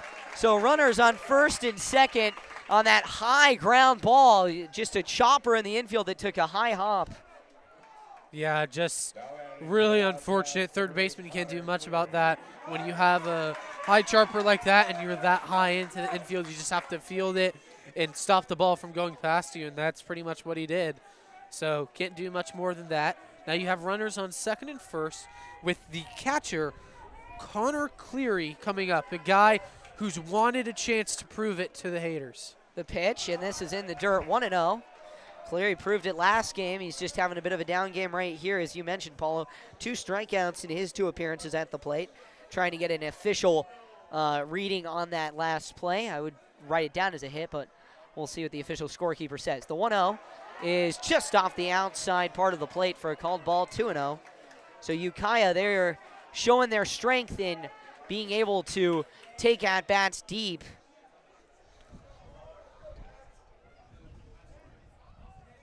The 2-0 is outside, 3-0. You got to throw a strike here, Hugo. I'm assuming it's going to be a fastball right down the middle, and every high school is pretty much taught not to swing at that pitch, yet some do. So let's see if Cleary is one of the few and make something happen. The 3-0 now to Cleary, and it's a right there, Paulo. Fastball down the middle. 3-1 that Cleary lays off of. Runners on first and second for the Wildcats. And is Dawkins on second, and the runner on first is Coach. Pitch comes in just high and inside, and Cleary walks. And Coach England will be heading out to talk to Restad, maybe hit a pitch. Usually sometimes pitchers have a pitch count. I don't know if you take Restad out this early, a guy who's been very productive all season, and you really need him in this game. You might let him do the distance, Hugo. Well, I think he's going to let him complete 5 at least. He's up to 97 pitches, so he is well closing in on that pitch limit requirement that we're hoping he does not cross here if you're a Windsor fan. But, you know, we've seen pitching restrictions and pitching limits happen for. And if you're a Ukiah fan, this has to be something you're rooting for, right? Because a guy that's throwing 92 down the gun with a nasty splitter gets taken out the game. Who comes in? Who's the next guy up? Well, that Who was are you going to pass the torch to? Exactly. That was their objective, was to get him out of the game early. And, well, fifth inning is pretty early. They have bases loaded, though. They'll send a new runner out for Campbell Coach. Here's the first offering to right, and he hits him. And Ukiah has the lead. I don't believe it. Ukiah, by sheer power and the sheer ability to take at-bats deep, has taken so many free passes that they have now not only walked the bases loaded, but they've done it twice, and on top of that, they've brought home the leading run against one of the best arms in the North Bay. Yeah, to quote the title of Drake's new album that came out last night at 9 p.m. Pacific time and 12 p.m. Eastern time, I believe right the third is an Iceman. Yeah, so the first pitch is in there for a swing and a miss to Giusti. Bases are juiced for Giusti.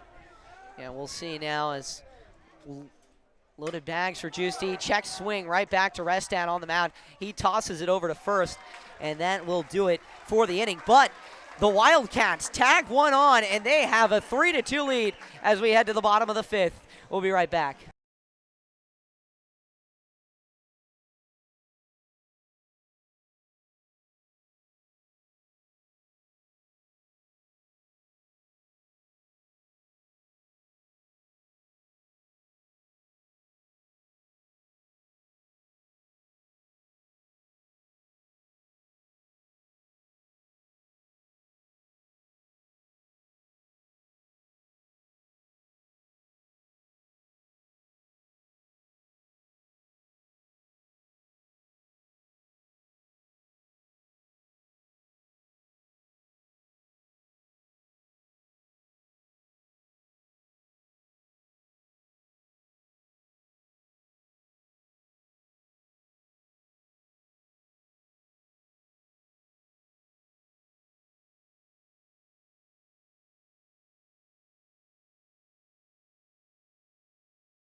Welcome back here. The bottom of the fifth inning.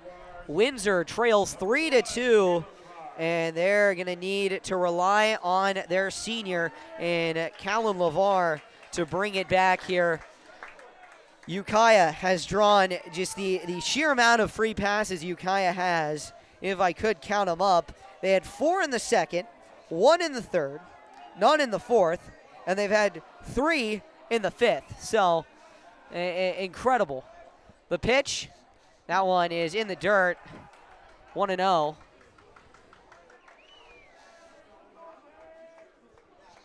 So 1-0 with nobody out and nobody on to the leadoff man, LeVar.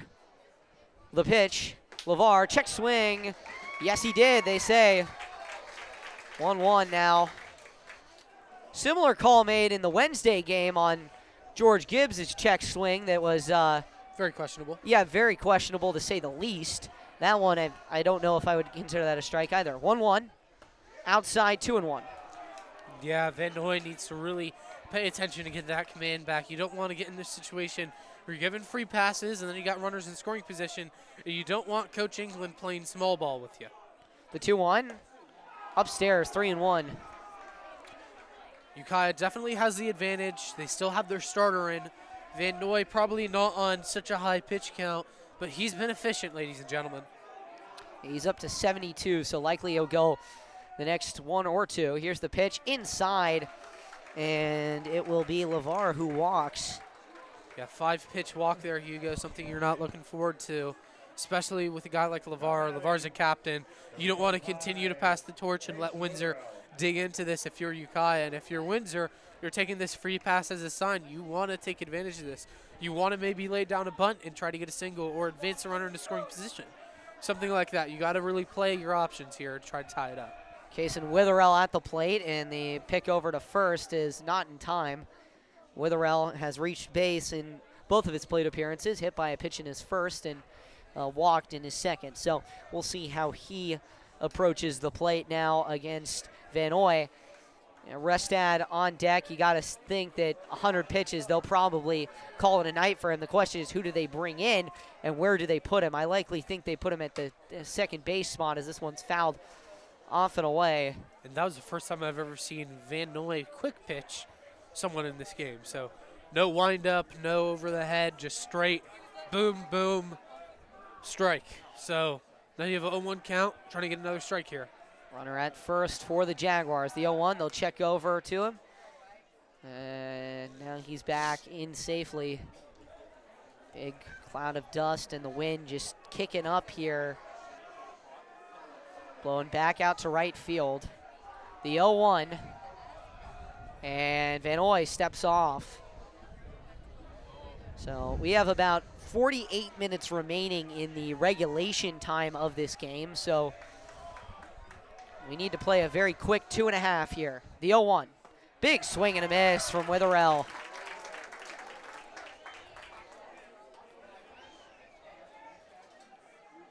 See what Van Noy can do here. It's 0-2, runner on first, no outs. What's the strikeout pitch, or are you trying to get contact to do a double play? I think definitely strikeout pitch here with Restad coming to the plate. You do not want to threaten a runner moving up. The 0-2, and he fouls it off.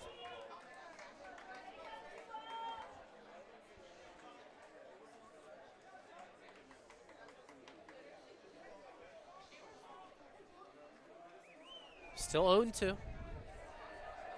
The windup that number 25 has in his stance.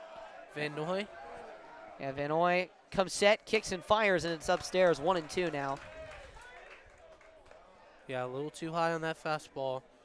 I'm thinking slider, low and away, or maybe throw it on the hands to see if he can move him quick. You really need an out here. See what he does. Yeah, 1-2. The pitch. And this is clubbed. Deep right field. Back on it is Juicy, and it falls on the warning track. On his horse, coming in to score is LeVar. The throw-in is not in time. And into second with an RBI double that reties the game is Kason Witherell. And all of a sudden, Hugo, Ukiah lost its 1-run lead, and there's a runner in scoring position with 0 outs. So they can definitely take it back and maybe let a guy like Restad come out for another inning and try to execute. But that's definitely not a good look for Van Noy. Now, pitching coach might come out, and yeah, we're going to have a change. Going to take him out. And let me say, ladies and gentlemen, regardless of that double, he pitched his mind off tonight. A sophomore really showing some real potential at the starting level. A guy, if you're a Ukiah fan, keep out for his name. And if you're a scout, put him on your scout list because he is something special. Yeah, so tied ball game now as Restad will come to the plate, and we have a new pitcher in Jackson Mellis, the guy who came in and got the win against Cardinal Newman. So Mellis pitching with this new sidearm angle. His arm slot is a lot different now. We'll see what happens. Coach England hitting his signature stance. It's an iconic stance, Hugo. And Mellis, a guy we saw against Newman, as you said, bit of a wacky sidearm 9-degree angle that he throws the ball. But on the season, Mellis has had, this is going to be his 14th appearance on the season in the championship game.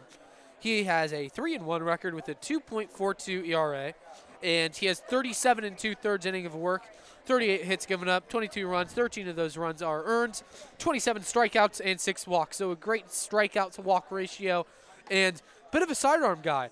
Honestly, we saw a lot of sliders out of him. He was really spamming sliders, as the kids say, and they also uses that fastball that he has, maybe even a sinker to try to work on righties. Yeah, we'll see what he does. That new arm slot, Paulo, has made him a new pitcher almost. He has been incredible. And now as the fans, it's getting a little bit later. 3-3 ball game as we close in on, we've just wrapped up hour number 1, and we close in on hour number 2. We don't know how long we can take it, and we don't know, honestly, if this game will continue. It's hit the magic number of 5, but, you know, we might see it continue tomorrow. We might see it continue on Monday. I don't know. We'll if it continues, we'll have it here, definitely 100% have it here, but it's going to be an interesting game. Nevertheless, 3-3. Mellis throws his final warm-up pitch, and he's ready to face Gavin Restad. Restad going to try to get himself in a better position and put himself in the position for the win. Right now, in position for a no decision. A base hit likely changes that here. Nobody out, runner on second for the Jaguars. 3-3 ball game. Restad 0 for 2, struck out looking, and then had an umpire interference that led to a ground out to second.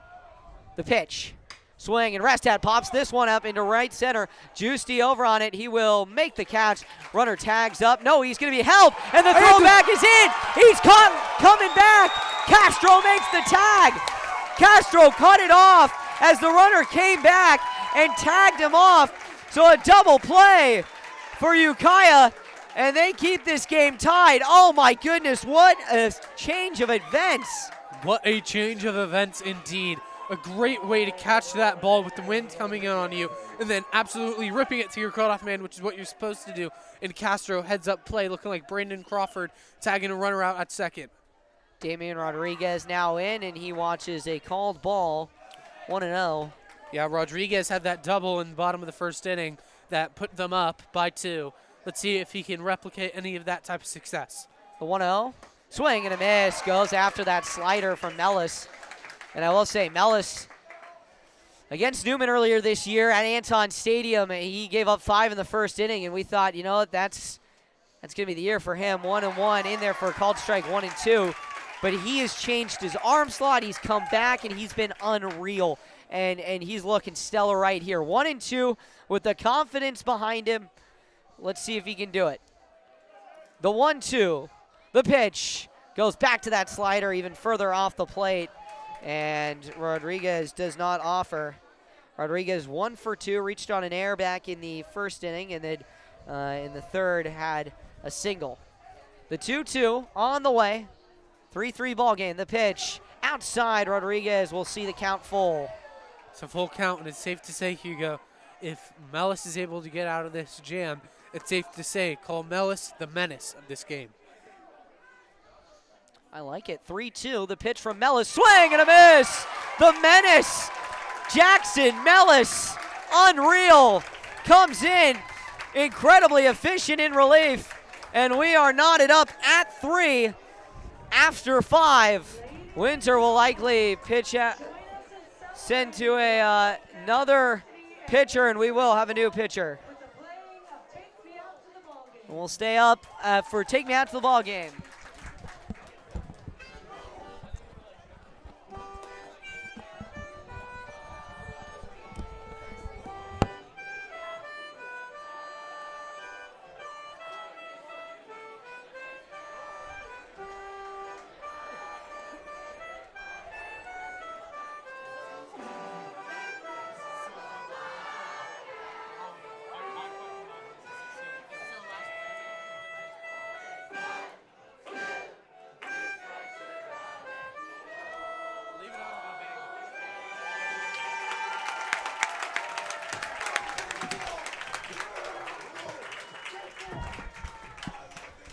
A beautiful harmonica rendition from one of the Ukiah faithful of the 7th inning stretch. But in high school, we have the middle of 5th and 6th inning stretch, and we will head to the 6th.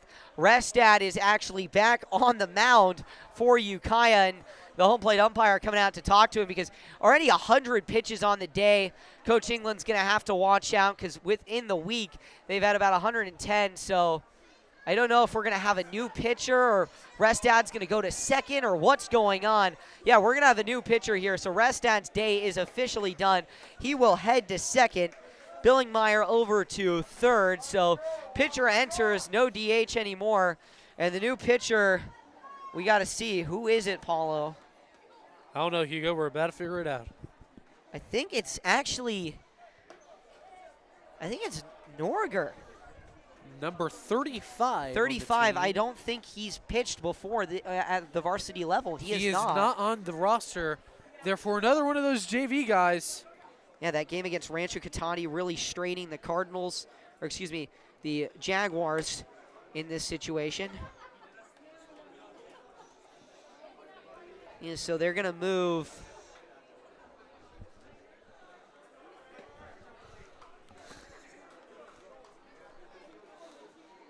They're going to move Restad over to second, so he's at second. And it is, in fact, not Norger, it's a new, we don't know who it is, actually. There is no number 35 on the roster listed. There is a number 36 in Heller, but I do not know who this mysterious pitcher is. Anyways, Restad goes 5. Yeah. 5 full, 9 strikeouts, which was unreal from him. An incredible day on the mound for him. Control was a little off, 7 walks. He pitched 100 pitches, 53 of which were, in fact, strikes. He gave up 3 hits, 3 runs, all 3 earned. So now it'll be up to Ivan Castro, Ollie Adams, and the top of the order for Ukiah to face off against the new lefty. Dick Bogarski has no idea. What's his name? He's not on the roster. Not on the roster. We do not have a number 35. And this is odd, Hugo. I mean, usually you have all the guys that you want to play on the roster, right? So, Especially on the lineup card. Especially in the lineup card.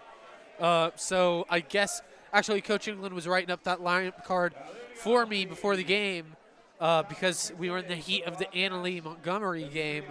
So maybe he forgot. But now that new pitcher not on the roster, it's going to be a storybook thing. We're on the top of the 6th. Lefty on the way, comes home for a called strike. I'm assuming he's probably a guy that was very efficient on the JV level and is getting a chance. The pitch, and this one is flared out into right field. Giving chase is going to be the right fielder, Walls, and he makes the catch. Castro is retired. Great pitch there and a great out. And Restad has moved to second base. Something important to know, that strong arm is still in there. And now you're going to have Ollie Adams, the center fielder. He walked and also struck out looking. The pitch, and Adams shows bunt for a called strike. We're seeing if it is Kramer. Kramer on the lineup card for Windsor. The 0-1 in there for a called strike, 0-2.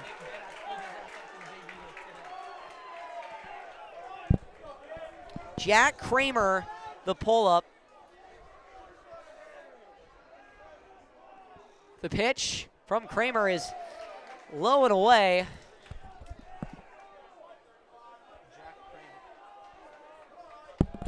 Yeah, let's see if Kramer can execute. 1-2 with 1 down, check swing. Ollie Adams down the third base line. The throw on to first in time. A cannon from Dylan McFerrin cuts down Adams, a speedy base runner. And now it is going to be Davin Dawkins in the top of the order for Ukiah. We are closing in on 30 minutes left in this game, and the wind is blowing hard out here. Yes, Hugo, top of the 6th. It's still possible, but it is a tie game. Davin Dawkins waits. The first pitch there from Kramer is low for a called ball. 1-0. Kramer rocking it seems to be a fastball and a slider. Don't know that third pitch just yet. 1-0 with 2 down. The pitch, the lefty, and this one is fouled off by Dawkins. He has a weird arm movement where he kind of keeps it behind his head, almost like he's throwing a shot put, and then pulls it out and fires a pitch. And Very so, unique. Yeah, very unique. It's a good pitch, and he fires it again. That one's through the legs of the catcher in LeVar, so 2-1. And I mean, Jack Kramer can't be more than a JV guy, right? So this is so much pressure on a freshman or sophomore. Tied 3-3 in an NBL Oak championship game in your first inning. Here's the pitch, and a nice bunt laid down the third base line. Throw over from LeVar. It's an absolute cannon that cuts down Dawkins. And the first base umpire, though, says that the first baseman's foot was off the bag. Coach England is now heading out to talk to the infield umpire. He's going to get thrown out. Unreal there. I clearly thought that Witterell was on the bag. That was an incredible throw by LeVar. That was very acrobatic. And Coach England expresses his thoughts, and umpires may be looking to think it over. And you never know. So Kramer, Coach England maybe told him, take another look at it. Think about it again. yeah, no review, unfortunately. And the runner is out. And they overturn the call. The runner is How out. does that happen? Well, the home plate umpire, I think, had a better look at it and said the runner is out, and that is it for the top of the sixth. We head to the bottom of the sixth. The Jaguars rocking off of the pull-up there. Jack Kramer pitching a scoreless frame. We'll be right back as they look to try and get some work done on the batting side.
And we're back here, bottom of the sixth inning.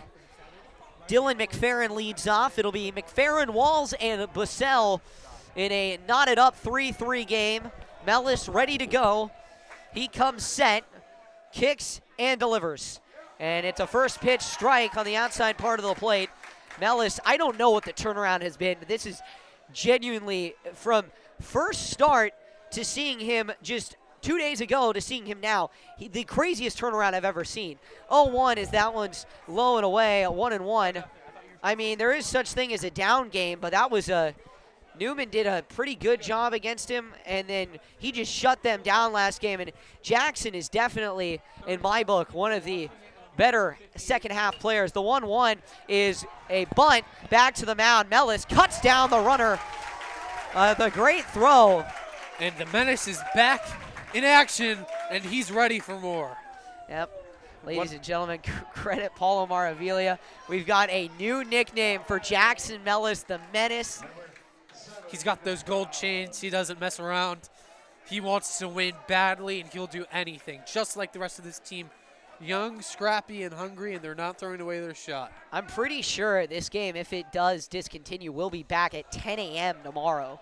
So early wake-up call? Early bit of a wake-up call, especially for Ukiah. Or they'll make the decision to stay in a hotel, maybe? No, they'll probably send it to Monday. But staying in a hotel would be pretty nice. The 1-0 is grounded to short. Great play made there from deep short by Dawkins on the hop, but just narrowly beat out That time, I don't even know if that was Liam Walls. I didn't catch the number.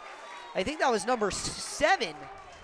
Number 7 would be Callan LeVar, but I believe that's going to be Jackson LeVar. That was Liam Waltz. That was Liam Waltz. So an infield single for Waltz. A great throw by Dawkins nonetheless. And now we have Bussell coming to the plate. Yeah, Maddox Bussell. Another freshman. 1 and 2. He had a single. He's been trusted upon, and they'll pick back to first. Not in time. I would love the rule to be instituted at the high school level, at least to limit pickoffs, especially in college too. I just did a game a couple weeks ago where there were 58 pickoff attempts in a 9-inning game. It might have gone 10, but 58 pickoff attempts. So that one is at the knees, 0-1 on the first offering to Bussell. And pickoff attempts have to be limited in MLB because, or in lower levels of baseball, because it can be a way for a team to get guys to warm up a little faster, and it delays the game. The 0-1 Definitely, yeah. pick over is not in time. It just slows down the game, and it creates these long drawn-out. College level is definitely a lot slower than it is in high school. High school can be very quick. It can be 2.5 hours. It can be 3 hours, but you're never really crossing over 3 hours. The 0-1 is inside 1-1, but for a regulation game in college, it should not cross over 3.5 hours. Definitely. We've seen MLB institute the change with the pitch clock, and that is done wonderfully in Major League Baseball. So, I mean, we'll see what they move forward with high school, but I would be very in favor. You can't do a pitch clock, I know, with certain rules and restrictions and money and budgets, but you can, in fact, do a pickoff rule as Mellis tries again to no avail. 1-1, he tries again.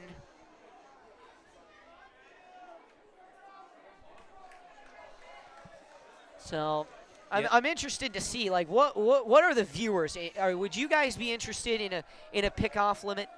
The 1-1 as Mellis comes set. The pitch, bunt shown by Bussell. He fouls it straight back. The comment section is always open, ladies and gentlemen. Feel free to use it to vocalize opinions. And so count will move to 1-1 right now as it stands. I believe the scoreboard actually has it wrong. I think it's 1-2, but we'll see. Mellis will get his sign, check on the runner at first, and step off. Yep, they get the count right now, 1-2. Mellis looks in. Ukiah definitely poised to have a big playoff run this year as the pitch is across the knees, and it cuts down Bussell. He is struck out looking. Mellis, another one on the day. Mellis the Menace, that's his second K of the night. See if he can make it one more to retire with 2 innings with 3 strikeouts, which would just be a perfect storybook ending. I don't know if you send him out for another inning as he checks back on the runner at first. Where I think you got to at this point. The Menace is cooking, ladies and gentlemen. Yeah, it's going to be 7th inning, and it's going to be a chance for Ukiah to win this thing. So, and Windsor to walk it off, and you go with what's been working. Mellis has been working. 2 down, bottom of the 6th here, 3-3 ball game. Runner on first. The pitch from Mellis is fouled off by Billingmeyer, the 9-hitter, freshman. So a lot of freshmen running through this lineup. We were talking about with Coach Tom Harlan of the Cardinal Newman junior varsity team. They originally had a game scheduled with Windsor's JV, and then they now are playing Windsor's freshman team after the change. Pick over to first is not in time. Due to the fact that older JV guys had to get pulled up to varsity after this suspension change. Yeah, 0-1 now with 2 down. Runner over on first. Mellis looks in, checks on the runner. The pitch. Swing and a miss, 0-2. Mellis, 1 strike away from putting Ukiah into the final inning, all knotted up and putting it in the hands of the freshman for Windsor and Jack Kramer. 0-2, 2 down. Mellis looks in, bottom of the 6th here. Mellis steps, fires in the dirt, outside, 1-2. Just missed it on the outside corner. Wasn't in the dirt, but just missed it. Very, very close and low. We will have time for a 7th inning, I believe. 1-2 with 2 down. The pitch from Mellis. Swing. This one is a hard grounder to Castro at second. He will fire it on to first, and that will down the Jaguars. So Ukiah will come back up with one final chance tonight, likely to take the lead. It'll be the 2-3-4 in Galletti, Gibbs, and Coach, and they will face the freshman, Jack Kramer. We'll be right back.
Welcome back here, top of the 7th inning.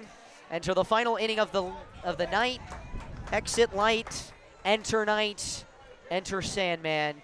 And Jack Kramer is trying to be that Sandman here for Windsor and bring the dreams of an NBL tournament championship home for the Jaguars.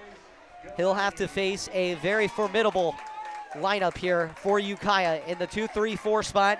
Chase Galletti will lead off. He is 0 for 2 tonight with a walk. Galletti, the purple gloves, donning his Ukiah pride. The first pitch, upstairs, 1-0. Ukiah, the capital of Mendocino County, 16,000 people. The Redwood Valley. The pitch, in there for a called strike, 1-1. Very efficient out of the freshman, I believe Kramer is. I'm very surprised and honestly a great find from Coach Ryan England. The pitch from Kramer is grounded up the middle hard. Great play, though, by the shortstop. Another freshman on the way to first is in time for the out. Billingmeyer made a great throw on that one. Yeah, don't see that out of a freshman every day. Being able to pick a ground ball on 3 hops and being able to flip it over at the 2-step. A great execution out of a freshman. Honestly, if you're a Windsor fan, regardless of the outcome of this game, you have to be excited about a young core due to the fact that 6 of the regular starters are watching from the bench. This is insane. Pitch to Gibbs as he turns on that one, sends it high into foul territory, deep down the left field line, and it falls near a child, almost hitting him. Almost hitting a couple of children in that area, Hugo, but everyone's having fun here at around 10 p.m. at Rec Park. Nothing better to do. Exactly. Nights like these are what make you love baseball. 0-1 now with 1 down to George Gibbs, the most productive hitter in the NBL. The pitch to him is upstairs and outside. Powerful, big red. Trying to deliver here for the Wildcats. Wind blowing right and left. And now in from left field. So he's going to have to turn it the other way to get any sort of distance. The pitch there is outside and low. 2-1. Yeah, let's see if Big Red can execute for Ukiah and give them the lead going into the bottom of the 7th. The pitch, and that one's outside. 3-1 now to Gibbs, so strategically maybe pitching around him. It'd bring up Campbell Coach, who's 1 for 1 on the night. A single, a sac bunt, and a walk. The 3-1 now to Gibbs, and it's a pitch out, and he will walk. So the go-ahead run for the Wildcats out there on first, and now they'll bring in Campbell Coach. Wind dies down a bit, now picks up.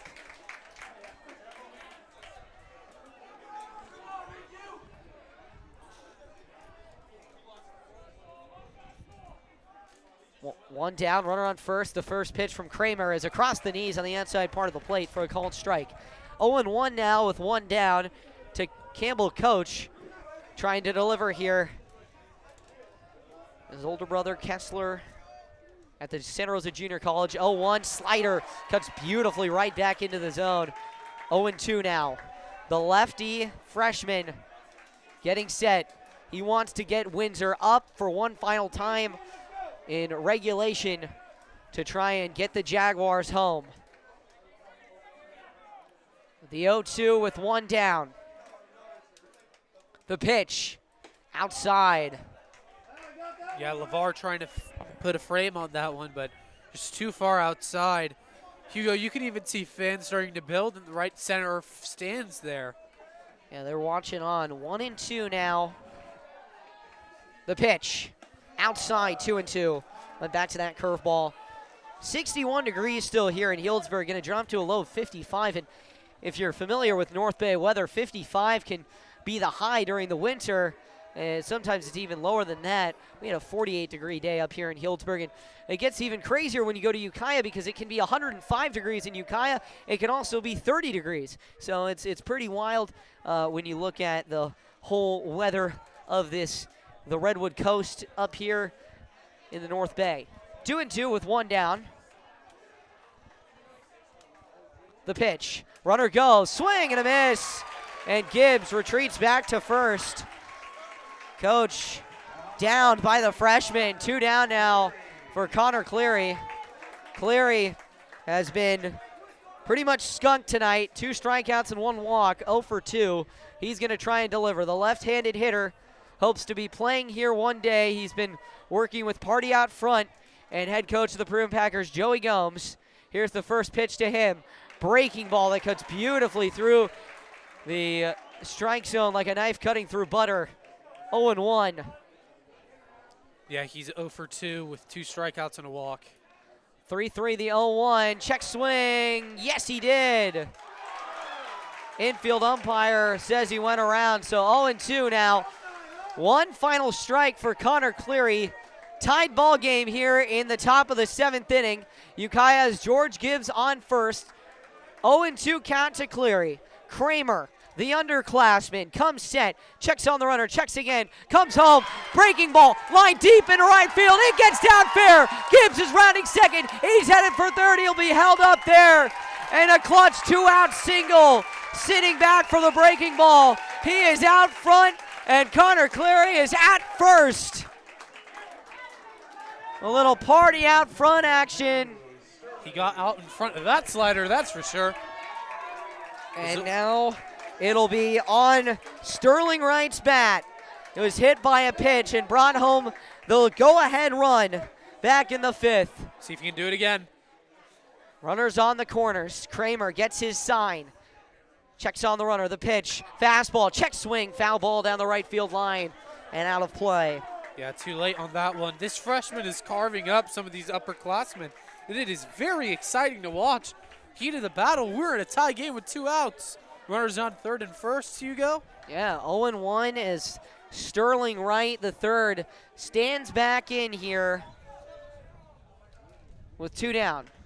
The pitch, fastball, called strike, caught the outside part of the plate. Debatable there. Will Kramer, the freshman, be able to get out of it?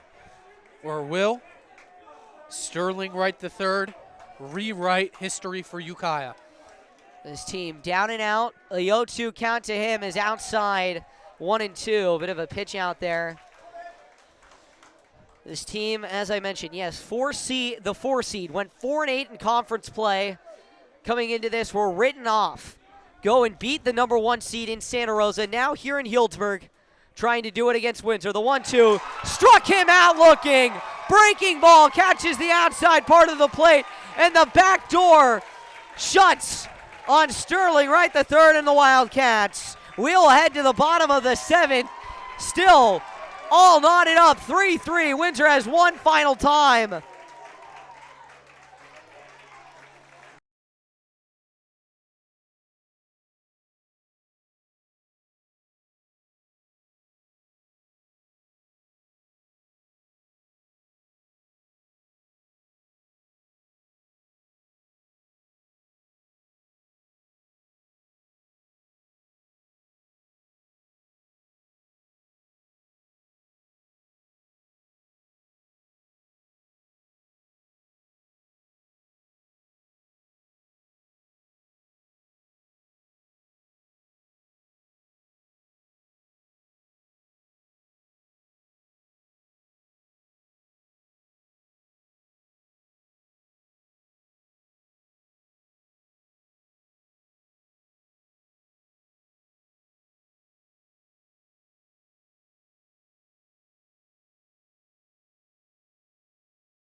And we're back here.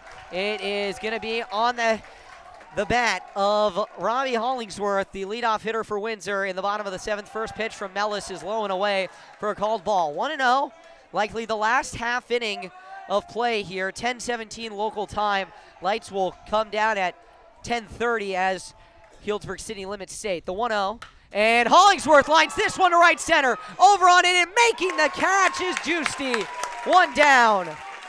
And what a catch that is by Gypsy. Just being able to track that ball down, even with the wind, just being able to do that.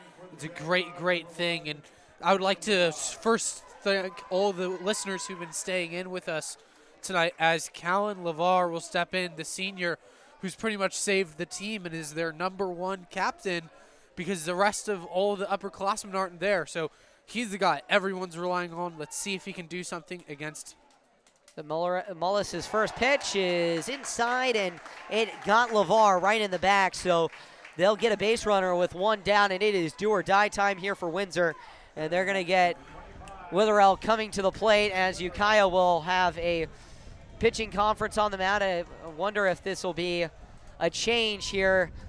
Again, delay the game. You know, I don't think they're delaying here, just trying to get Mellis ready. I don't know if that's it for him. And he's pitched over 2 days now, has pitched. Look at it. Mellis the Menace, my new favorite high school pitcher, ladies and gentlemen. They're going to keep him in. He's pitched, he's still pitched around, 50 to 60 pitches over 2 games, so not too bad. He still has some time, and he's had the rest days, so, pitched around, I think, 30 to 40 against Newman. So now reaching the 20s, he's just going to be on a bit of a leash here for Ukiah, I can imagine. But they don't have a ton of pitchers that are, ready to go right now, as some of them are in the field. So just try and get what they can get out of Mellis and then be ready for tomorrow. Their starting pitcher can re-enter tomorrow, as the pickoff back to first is not in time. That would be interesting, getting a Restad or a Van Noy back in the game after what they did. The only issue with it is, in fact, the outs and pitch count rule within the week. So Saturday is still a calendar week. Monday would reset. Here's the pitch, and it's fouled off there by Witherell. So he's trying to be the hero here. Gavin Restad on deck could be the greater hero. Pick back to first, not in time. 0-1 with 1 down. Mellis not trying to let anything easy through, especially after Van Noy went 4 innings. Check over again, back in time. Yeah, Mellis has been really a saver for these guys. I mean, you don't really see a guy go 4 innings and then someone come in and try to go full 3 extra. Just really good out of the reliever. Here's the 0-1, and it's fouled off to the left and out of play. You would have thought that Coach England, nothing to lose here. You might as well just bunt, see if you can get a fielding error. Advance the runner or get a throwing error. Try and make Ukiah do what you make Newman do, which is the small ball. Play small ball. But it is 0-2, Hugo, so. Now swing away. 100%. Now swing away. I mean, a bunt here would look pretty unfortunate. Witherell waits. Waggling his back in 360-degree motions. The 0-2 on the way. Upstairs, 1-2. Yeah, let's see if Mellis the Menace can come out to deliver one final shutout inning to potentially take us to extra innings. Yeah, I, again, don't know what's going to happen in extras. It is a Friday night, so maybe the citizens of Healdsburg, City of Healdsburg, will let this go a little bit, but we'll see. 1-2, slider is fouled off. So Witherell battling here. He has reached on every plate appearance. Hit by pitch, walk, and then a double, which brought home a run, and a double here might in fact do it. Big gap out in left center field. Can he hit the other way? We'll find out right here. 1-2 with 1 down. The pitch in there, called strike 3. Caught the outside part of the plate, and Witherell is sat down on strikes. 2 down now, and Gavin Restad potentially Windsor's last hope before extra innings. And Mellis the Menace strikes again. There's 2 outs. If you want to see a legend, Hugo, this is where legends are made. Yeah, here we go. Restad Been pretty legendary for Windsor this year, and we'll see if he can continue to etch his name in the history books. Runner on first for him with 2 down. Right-handed hitter in there, ready to go. The pitch, breaking ball that's just a bit inside. 1-0. 1-0 with 2 down here. 3-3 the score in the bottom of the 7th. So we might have back-to-back championship games going extra innings. We're on our 15th inning of baseball here at Rec Park tonight. So Consecutively, you know, just a little. Just a little light, but we'll see. You know, tonight we could go 16 innings, or we might see, which is the likelihood, the game gets postponed and we see this game move into another week. The 1-0 is inside, 2-0.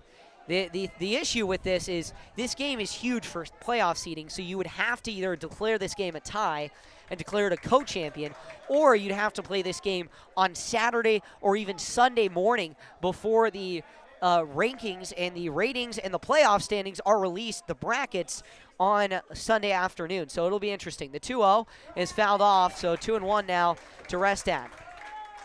Yeah, Mellis able to fight back there. It's 2-1 now. You have a strike on him.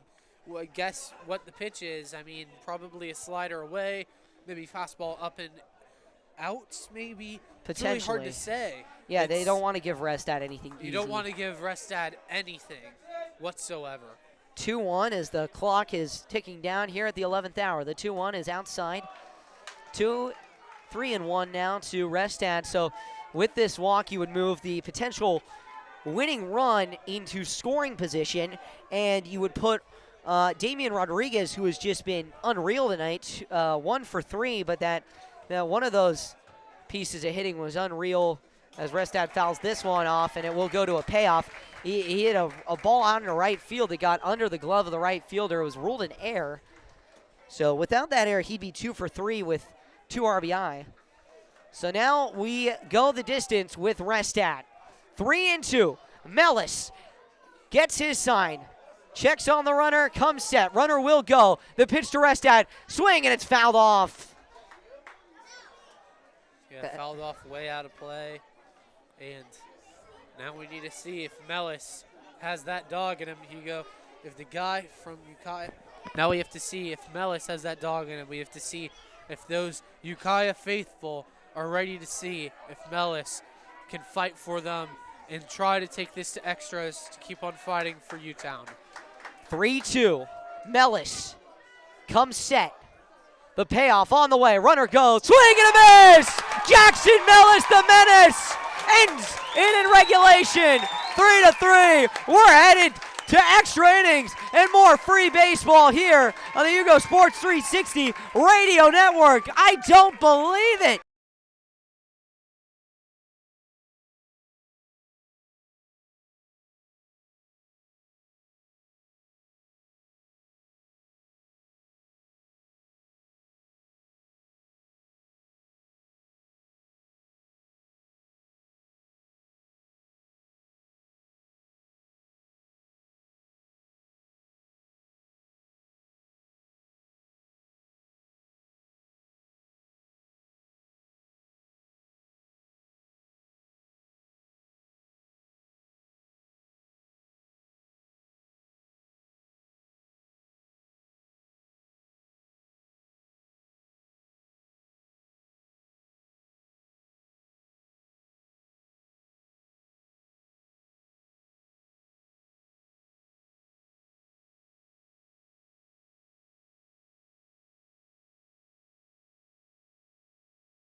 And we're back here.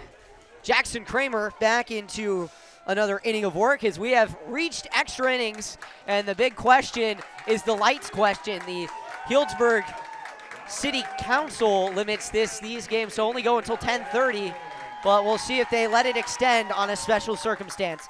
It'll be the 7-8-9, and Giustini is opened with a big swing and a miss on an outside fastball. Giusti, Castro, and Adams, the 7-8-9, and Giusti, big swing and a miss again at Kramer's breaking ball, 0-2. They're really sitting back on that kind of slurve curveball. We'll see what they do. 0-2 now. Kramer, the pitch, fastball outside is low. And it's 1-2 now. So we will see as the weather begins to set in. It was 70 degrees at the start of this game. Sun has set. The 1-2 and a big swing and miss. Oh my goodness! Breaking ball that looked like it was going to come in at Giusti's eyes and just falls completely off the table. Windsor might have a hidden gem right here. Jackson Kramer. Oh my goodness! Yeah, talk about a freshman that knows how to control the zone and makes upperclassmen start swinging at random pitches. That is unheard of, especially this first start on the varsity level is in the start of the 4th inning, and now it's the top of the 8th. Are you kidding me? This is insane. Yeah, 1-0 with one down now to Ivan Castro, and it's 1-1 now. Castro kept his base reach streak going up until the 4th inning where he struck out looking and then grounded to third his last time up. The 1-1 is in the dirt, 1-2. Fans beginning to file out, but the true baseball fans staying here to watch the end of this miraculous game. We have 1 minute until the lights supposedly turn off. We'll see. 1-1 with one out. The pitch. And this one is grounded to the right side. Tough play for the second baseman. He'll make it, though. The throw to first is not there, though. He throws it to first, and Castro is going to be cut down, advancing to second. And, oh, my goodness. So a rec park rule is that you have fencing down the lines next to the dugout, and if the ball hits the fencing, it is considered a ball that goes out of play. And now Coach England is getting told the rule, and he didn't understand that. Yeah, this was a huge rule. And now he understands it. He's coming back, shaking his head. He's like, this is insane. Like, now we have a runner in scoring position, 1 out. Yeah, they're going to deem the ball went out of play. Ukiah has a chance to take the lead. Yeah, so a bunt puts the runner at third, potentially a swing, a single, maybe scores a run, puts them up. Yeah, so an error there by the second baseman, Restad. That was Restad who just kind of spiked the throw there. Maybe he wants to get home, but now the corner infielder's in on the infield grass. The pitch is a breaking ball upstairs and out, 1-0. Yeah, that was Gavin Restad over at second who made that error. And so he threw it to first, and it rolled all the way kind of and touched, I believe it did touch a piece of equipment from Windsor. So that's considered going into the dugout and being out of play. So that one's fouled off. This is not Ollie Adams. Paulo, do you know who this is? I am unsure, Hugo. I was confused at the start. It is a 1-1 count with 1 out and a runner at second. Well, Coach Ford has put it into the hands of his son. The 1-1, big swing and a miss, 1-2. Coach Aaron Ford's son is at the plate. 1-2 with one down.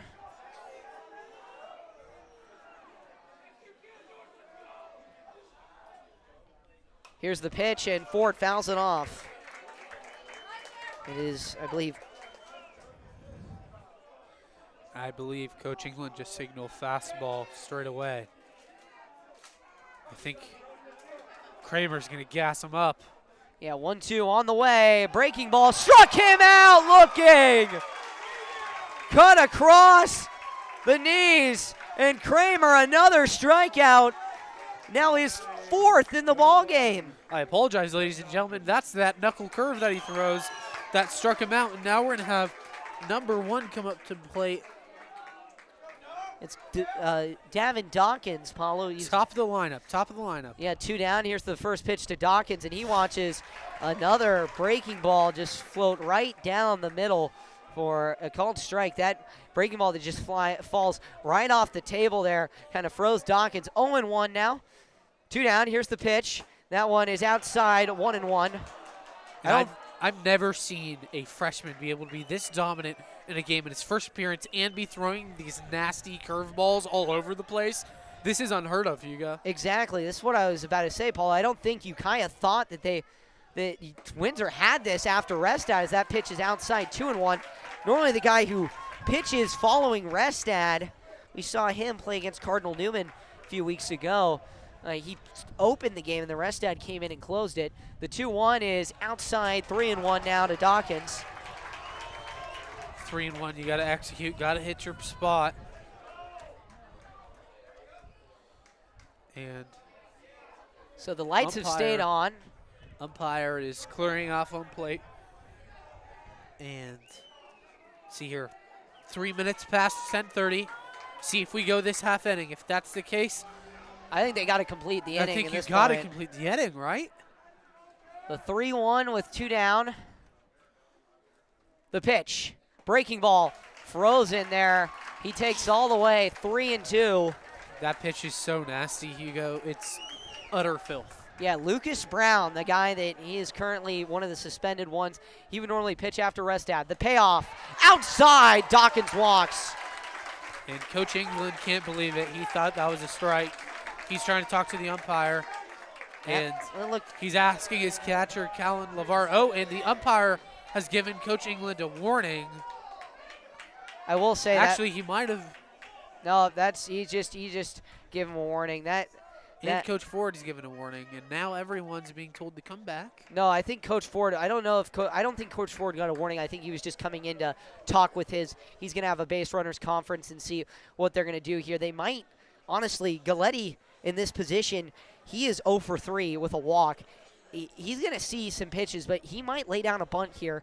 I wouldn't be shocked. 2 out, squeeze, and a double steal. We could see a double steal, 2 out squeeze. I don't know what's going to happen, but we'll see. The Jaguar faithful chanting here. And Ukiah now joining in, rattling off their own chants, and now the fans getting rowdy.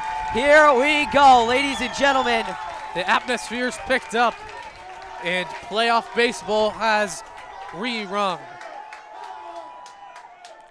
Here's the pitch. Out. Oh, no, in there, called strike. Slider, backdoor to Galletti. It's 0-1 now. So 0-1, 2 down, runner on first and second. The pitch.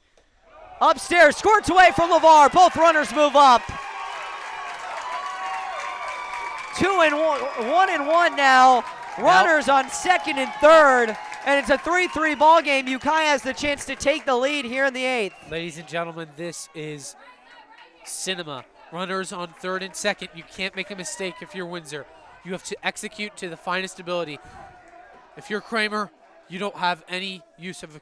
He comes home, and this one's lined into right field. It's going to be all on the right fielder walls, and he makes the catch. And the side is retired.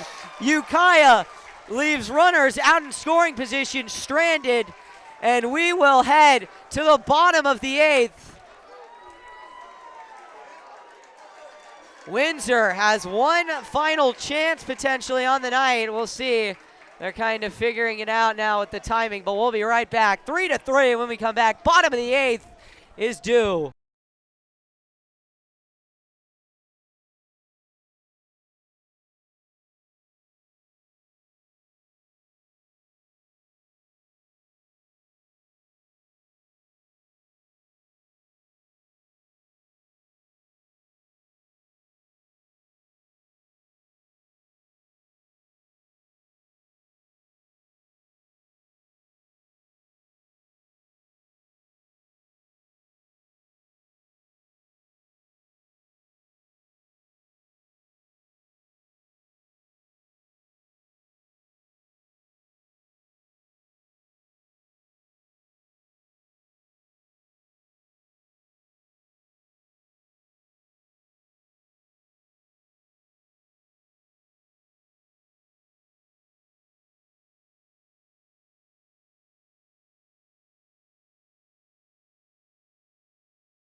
Welcome back here. Bottom of the 8th. Umpires meeting because of the time constraints with the Healdsburg City Council. You can't play past 10:30. That's the noise ordinance. And I think you just got to, at this point, you got to let the 8th inning play, see where Windsor ends up. And if the game is not over after 8, you got to resume this tomorrow morning at either 10 or you resume this tomorrow afternoon. The only issue is going to be timing and the games that are played here. So this might have to be moved to either Windsor High or Ukiah. And I mean, you know, hopefully for our coverage, not move to Ukiah, but you know, we'll try and keep it going. It's after the top of the 8th, 3-3. So we don't even have a start time or a finish time. And now Commissioner Elwood is being summoned to the field, talk things over. I think if they play, I think this will be the last half inning, although Rodriguez heading back to the dugout. I think they will. Mellis is still playing catch. So I think they're going to play one final half inning, and then maybe we'll have a co-champion. A co-champion? Interesting. What editor are we in, Hugo? Bottom of the 9th? Bottom of the 8th. Bottom of the 8th. Interesting. This is going to be a fun game. And hopefully we get to call it at 10, but you never know.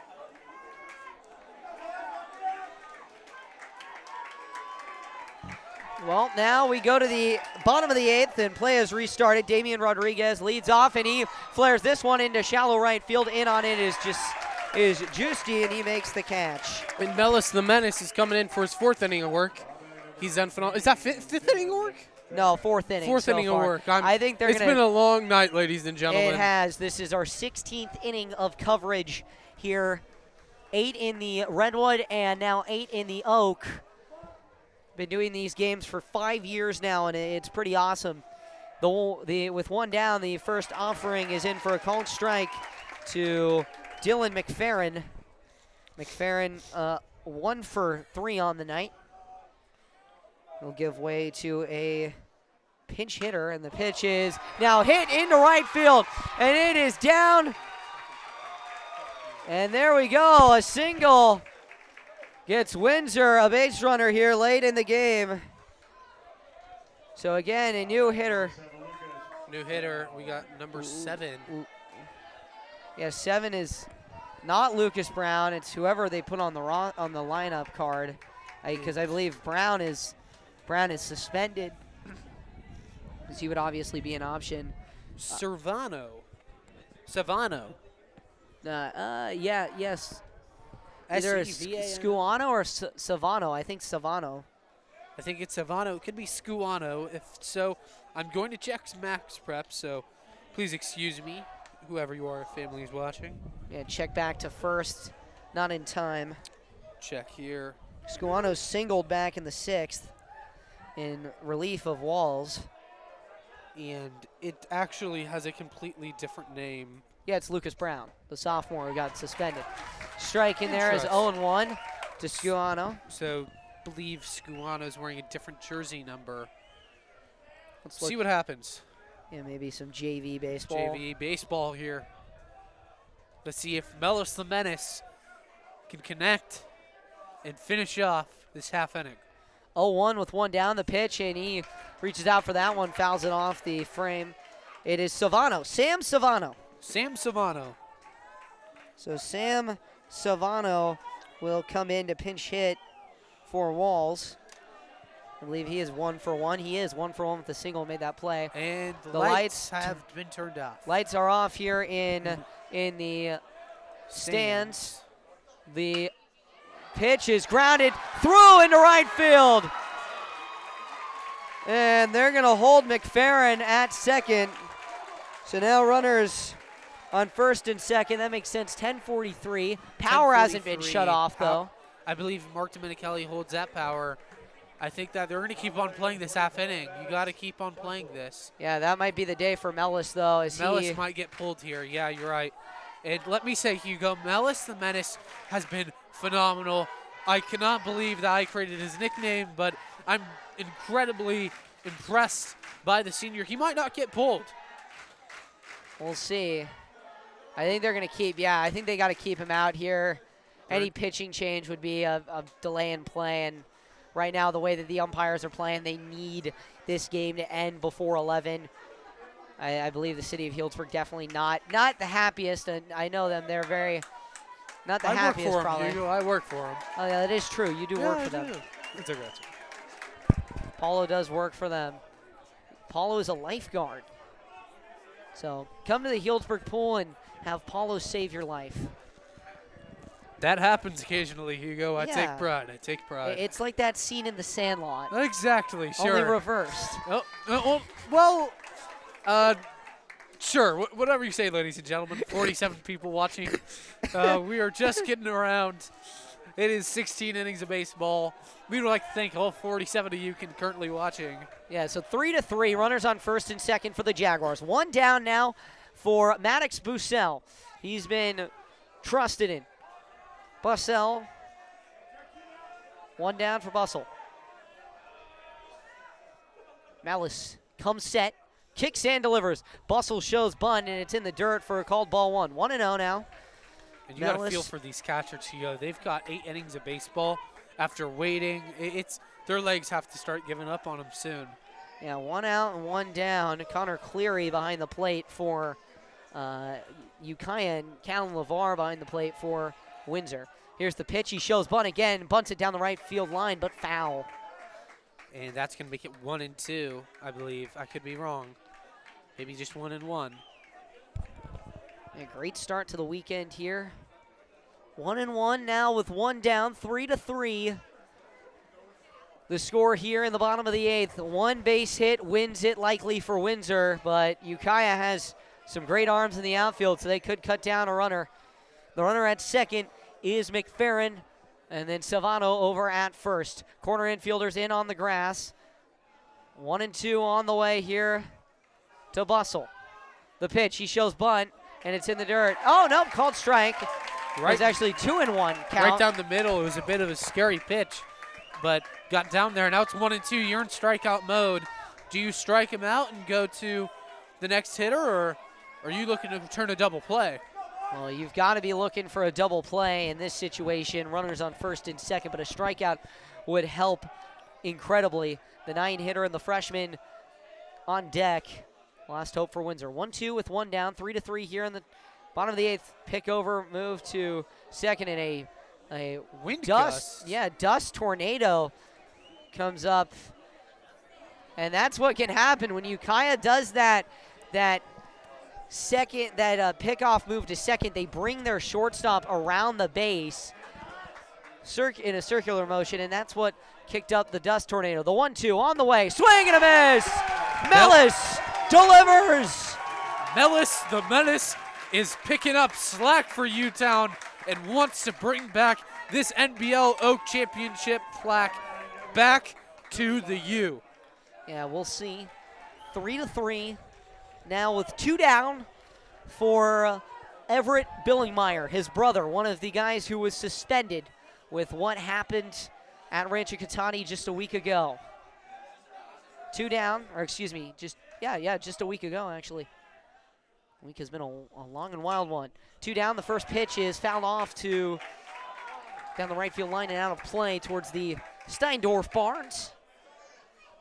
See if Mellis can get it done here, ladies and gentlemen.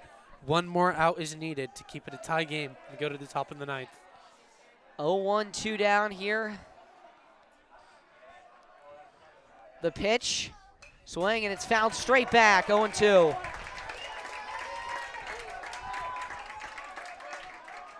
All of a sudden. Now, all of a sudden, we'll see what happens. So no inning can start after 11:30 p.m. for the CIF. So we'll have to go. 0-2 with 2 down. The pitch. Swing. This one lined into right field. Going to be a chase. And he makes the catch. Juicy saves the game for Ukiah. And Mellis, the menace, is that guy, ladies and gentlemen. So we will take a break and decide whether or not Windsor's going to take the field. And we will continue play here. And it looks like they're going to have a talk at home plate, potentially just talking about. I think we're going to have a change, a new pitcher coming into the game for Windsor, and we number will. 16. So we'll see out in right field now. Will go the pitcher, Jack Kramer. So he will come in that position now for Savano. This is Ukiah versus Windsor. It's the NBL Oak Championship. So we'll take a break and be back. New pitcher on the mound for Windsor.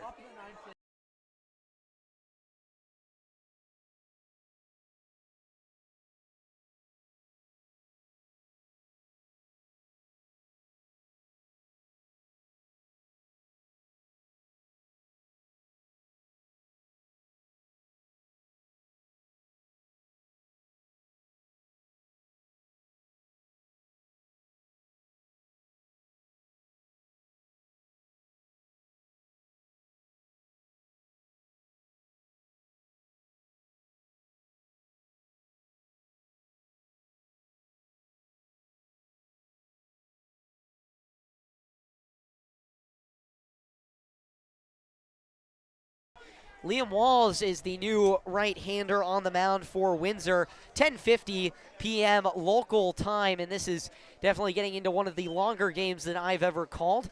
And we haven't even hit 3 hours, folks. The game started back at 8:20, and Windsor got off to a hard start with 2 runs in the bottom of the first. Ukiah, though, rallied in the second and third, picking up some great walks, and they got 1 each. So 2-2.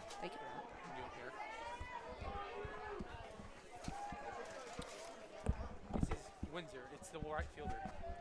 Yeah, so it's going to be Liam Waltz who will come to the mound, and now we're going to see Jack Kramer head out to right field, so he'll be out there, and George Gibbs will lead off. Not the ideal leadoff man if you are, in fact, Windsor here. Top of the 9th inning, 3-3 ball game, and Walls steps off.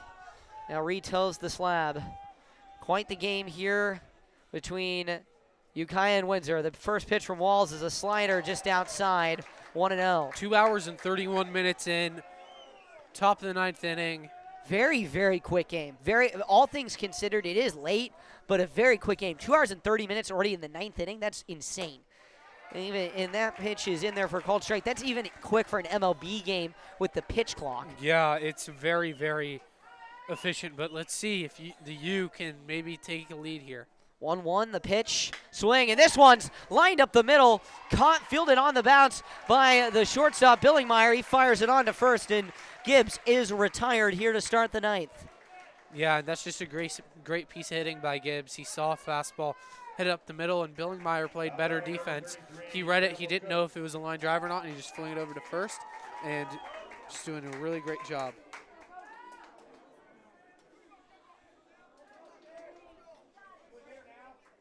So now it is going to be Campbell Coach. First offering to him is a fastball just upstairs, 1-0. I think Coach England at this point might even recruit a fan to pitch for him. 1-0 with 1 down. The pitch on the way. In there for a called strike across the letters, 1-2. Or excuse me, 1-1. And it has been a long game, ladies and gentlemen, but it is not done yet. Here we go. The 1-1, the pitch in there for a called strike. Walls finding his spot. And a replenishment of players. Yeah, replenishment of players. You can say that again with the JVs moving up, and Windsor looking really strong as a program overall. The 1-2 with 1 down, the pitch. This one is clubbed deep left center field. The Windsor outfielders on their horses, and Robbie Hollingsworth hauls it in. 2 down now for Ukiah, and an efficient inning right now for Liam Walls. Yeah, Walls really getting it done. Walls gets his job done, and honestly, that was a really great piece of hitting by number 33, being able to see it through and kind of drill it into left center, but the center fielder knowing that this is life or death right now, ladies and gentlemen. This is win or don't go home with a trophy, and both teams really want this. 2 down now, and the first offering to the number 5 hitter, and Connor Cleary, the left-handed catcher, is upstairs. 1-0 now.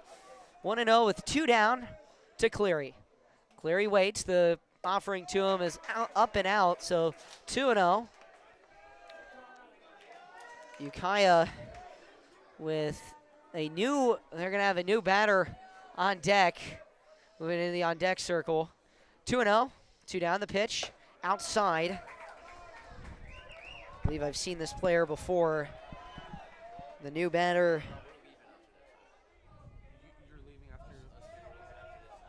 for Ukiah. Just a brief moment. Here's the 3-0 is upstairs and outside, and walking will be Connor Cleary with 2 down. Cleary on base. This is Hugo. This is on. Oh, it looks like we have a pitch hitter now. Number 18. Nice swing. Let's look him up, ladies and gentlemen, on the Max Preps app. Yeah, another new lefty coming into the ball game, and the first offering. 15 seniors on this Wildcats team. First offering to him is upstairs, and this one is a junior. I remember Cale Fency. He pitched against Cardinal Newman when I went and saw him play up in Ukiah. Cale Fency. Yeah, batting 400 on the season with an RBI. Pitch to Fency is low, and that is ball 2, 2-0. Yeah, definitely getting some replenishment. If this game continues to go on, you want new arms, you want more energy. These guys have been sitting in that dugout for 9 innings, just maybe waiting, having some leftover energy to want to play. So got to be prepared for that. 2-0 on the way to Fennessy, and it's in there for a called strike. So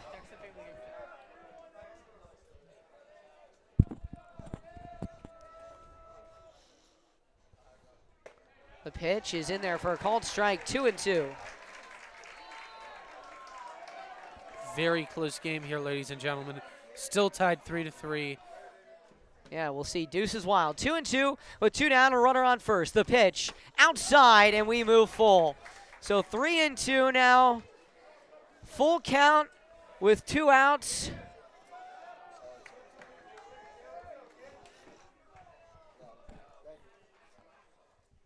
The 3-2 on the way. Swing and a miss. Fennessy reaches out and walls an efficient inning, striking out 1. Windsor now heads to the batting side here in the 9th.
Welcome back here. Bottom of inning number 9 now. Thank you all for sticking with us. Thank you so much, Redwood Fish.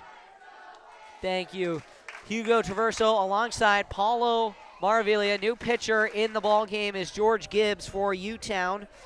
Wildcats send out one of their best hitters onto the mound. The first pitch is a fastball low to Robbie Hollingsworth. It is the top of the order for Windsor, and Hollingsworth, LeVar, and Kaysen Witherell.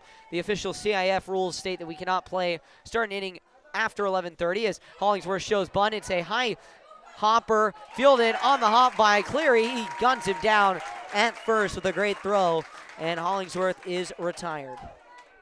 So now it'll be Callan LeVar. And Paulo, as you said, LeVar definitely one of the leaders on this team and a guy that has really had to step up here in this game. Yeah, definitely, Hugo. I mean, this guy has played catcher his whole life. I played with him my freshman year. He's just a humble guy, but he gets work done. First offering to LeVar is inside. He was hit by a pitch. Ollie Adams still out in center for Ukiah. Over and left. Trying to get a good gauge on who that is. As the second offering to LeVar is in there for a called strike. I believe, Paulo, that is going to be as the offering now to LeVar. LeVar hits it down the third base line, but foul.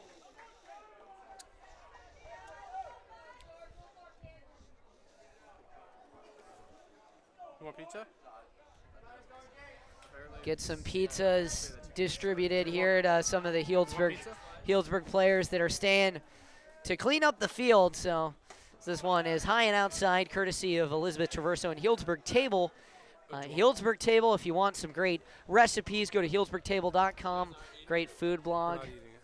2-2 with one down. The pitch now to LeVar. LeVar lines this one on a one-hop. Up the middle, great play made by Castro. Throw to first is in time as coach applies the tag. And LeVar is retired. So we will likely start in inning number 10. I don't know about an inning number 11. As now CIF rules say you can't start an inning past 11:30. I know. Witherell, But thank you. lefty at the plate.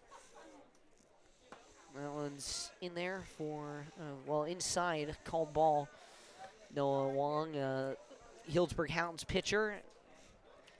Yeah, one of Chiming the in. new and upcoming aces of the Healdsburg Hounds, Noah Wong, telling us that we can't play baseball past 11:30 in CIF rules. 1-0 is low, and it's 2-0. So, yeah, Noah is an upcoming ace. He's our rules analyst on the broadcast tonight, so thank you, Noah. Thank you, Noah, for being the rules analyst. Well done. 2-0 now with 2 down. The pitch.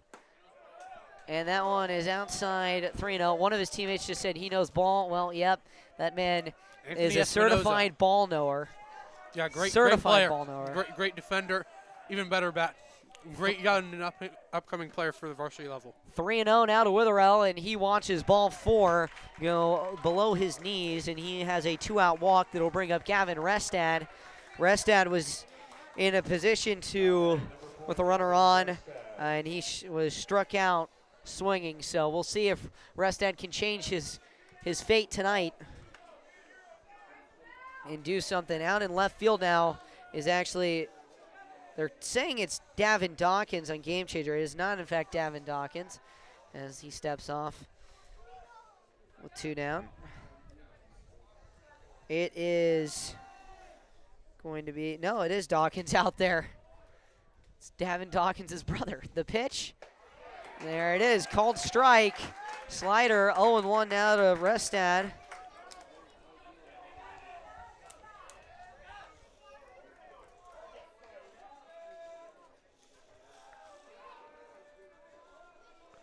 Oh, 0-1 now. Gibbs comes set. He delivers, and it's upstairs 1-1. So 3-3 here in the bottom of the 9th.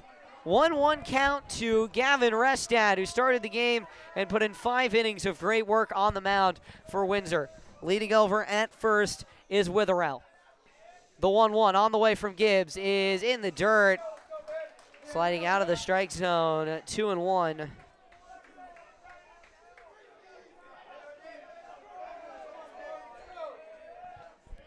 Let's see what happens here, ladies and gentlemen. And 2-1. Gibbs comes set, turquoise glove to belt, the kick, the firing in there for a called strike. So the count runs even now, 2-2. It's Deegan Dawkins out there in left field.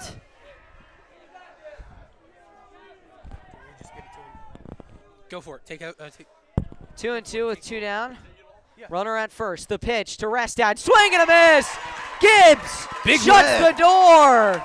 Big Red. Big Red gets it done, ladies and gentlemen. And we're heading to the 10th. I don't believe it. Stay with us here. Heading 10. We'll be right back.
Well, potentially the last inning for the night has begun. The 10th inning here, still 3-3. 18th inning of broadcast here, and it is going to be for the Wildcats. They're going to have a pinch hitter coming to the plate. Pinch hitter for the Wildcats. First pitch from Walls is in there for a called strike in the outside part of the plate. Cody Talio, the senior catcher, coming in for Cameron Juicy. The 0-1 reaches out, swing and miss, 0-2.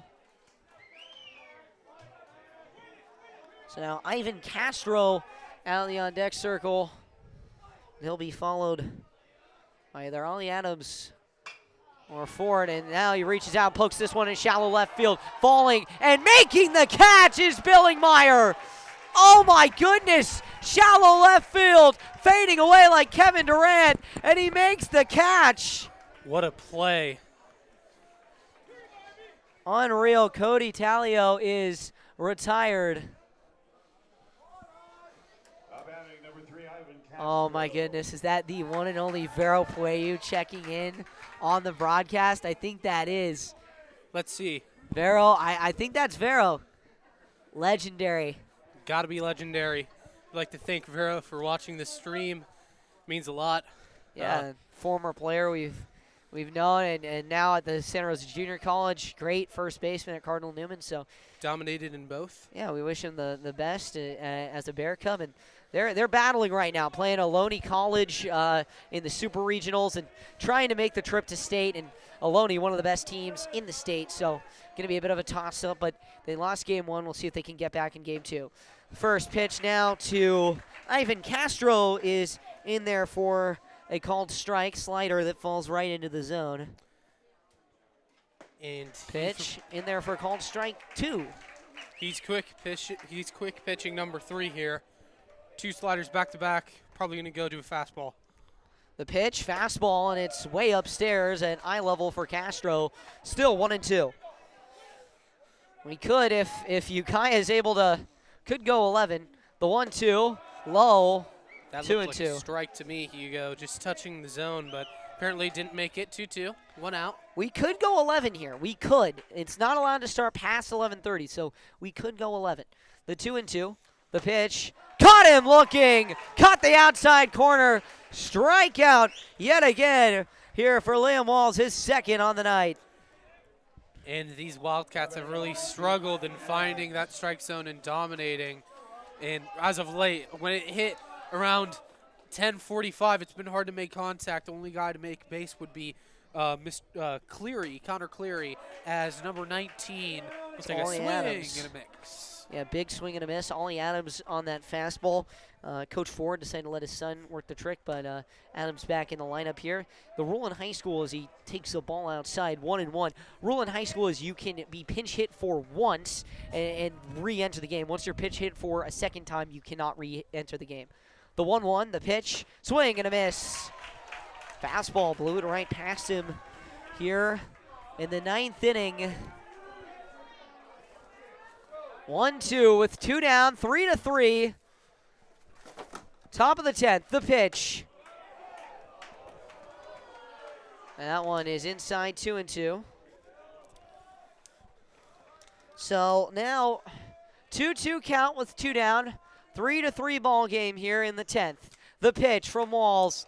Outside, tried to get him with the backdoor slider. And Adams holds off. Full count, 2 outs. See what happens, Hugo. Yeah, full count here. The pitch outside, and Adams walks. And now the Wildcats have a base runner. Let's see if they can actually do something here. As number 1, Davin Dawkins will head back. Yeah, Davin Dawkins coming back up to the plate. Right-handed hitter, leadoff man. He's reached base 3 times in 5 plate appearances tonight, 1 by way of single and the 2 others by way of a free pass from a walk. The pitch inside, and he gets a free pass. A little bit more painful, though, as it hits him. So now runners on first and second, and a bit of a 2-out rally coming for the Wildcats as Galletti, the righty, will stand in. And Chase Galletti is about to stand in. I just watched Coach England tell Walls to take a deep breath, calm down, start locating. See what happens and what type of pitch Walls goes to. I'm guessing slider. He checks on the runner. He comes home, and I believe it was that slider. It is upstairs and away, 1-0. Yeah, missed the slider up. Maybe you lost a little command. I'd go fastball low and in.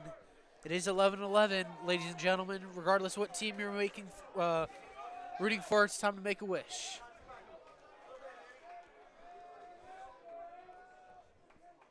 Now, make that wish. The 1-0 with 2 down is in there, called strike at the knees. 1-1. I think you gotta.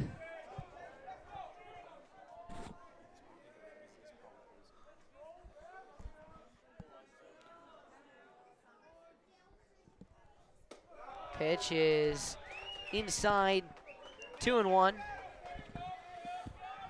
Wall struggling with command. Let's see if he can do something here, ladies and gentlemen. 2-1, 2 down. Runners on first and second.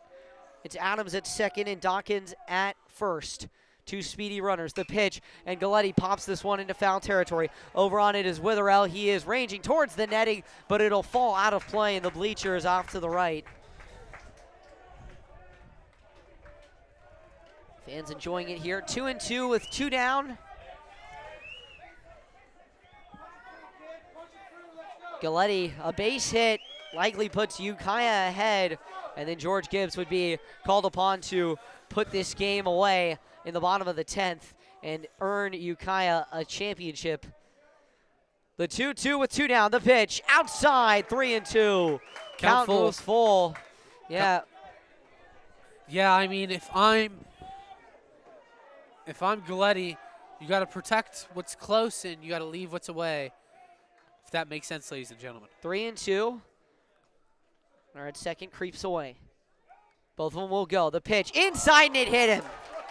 So back-to-back hit by pitches. He goes back to that slider, can't locate it, and now bags juiced for George Gibbs, and the power hitter. Offensive MVP of the year last year.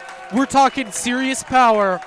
They're going to push the... if the man to do it is anyone, it has to be George Big Red Gibbs.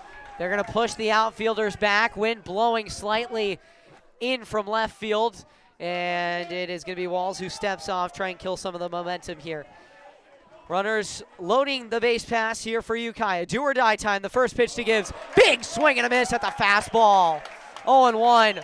Coach England is trusting in his guy. 0-1 with 2 down. Walls, the belt, the delivery, and Gibbs fouls it off on the slider. Great catch made by one of the Ukiah coaches over there on the far side of the dugout. The entire stadium went quiet, Hugo. Entire stadium. The entire stadium goes quiet. 0-2 with 2 down now. Walls would be the clutchest strikeout of his young career. 0-2, bases loaded, 2 down to Gibbs. The pitch, swing, and he lines his deep left. It's going to hang up there, and the catch will be made by Maddox Bussell, and that is going to do it. We'll head to the bottom of the 10th here and be right back. And Walls is waltzing towards a Jaguar victory. Let's see if the Jaguars can execute in the bottom of the 10th inning.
And we're back here, bottom of the 10th.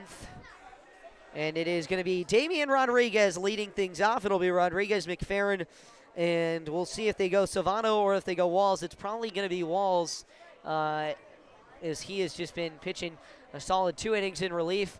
If this is a quick inning for George Gibbs, we likely do go 11, but again, the cutoff is 11:30, which is just 14 minutes away. So we'll go talk to the umpires after this and kind of figure out when this game would be continued, or if they're just going to decide on a as Rodriguez fouls off the first offering from Gibbs, a high fastball. But if they're going to decide to just make it a co-championship between Ukiah and Windsor, with how weird the playoffs are, we'll see. And how weird this league playoffs have been. The pitch, and this is going to be in the dirt, so 1-1 now. Yeah, starting with Windsor having to forfeit 2 of those 3 games and losing 1, and then getting to the point where Newman ends up losing to Ukiah. Here we are, ladies and gentlemen. The 1-1 is outside, 2-1. Thank you for sticking with us here in the evening hours. 3-3. We'll see if we have coverage of tomorrow's makeup if it does go, as the 4th offering on the way, and it is low and outside. So 3-1.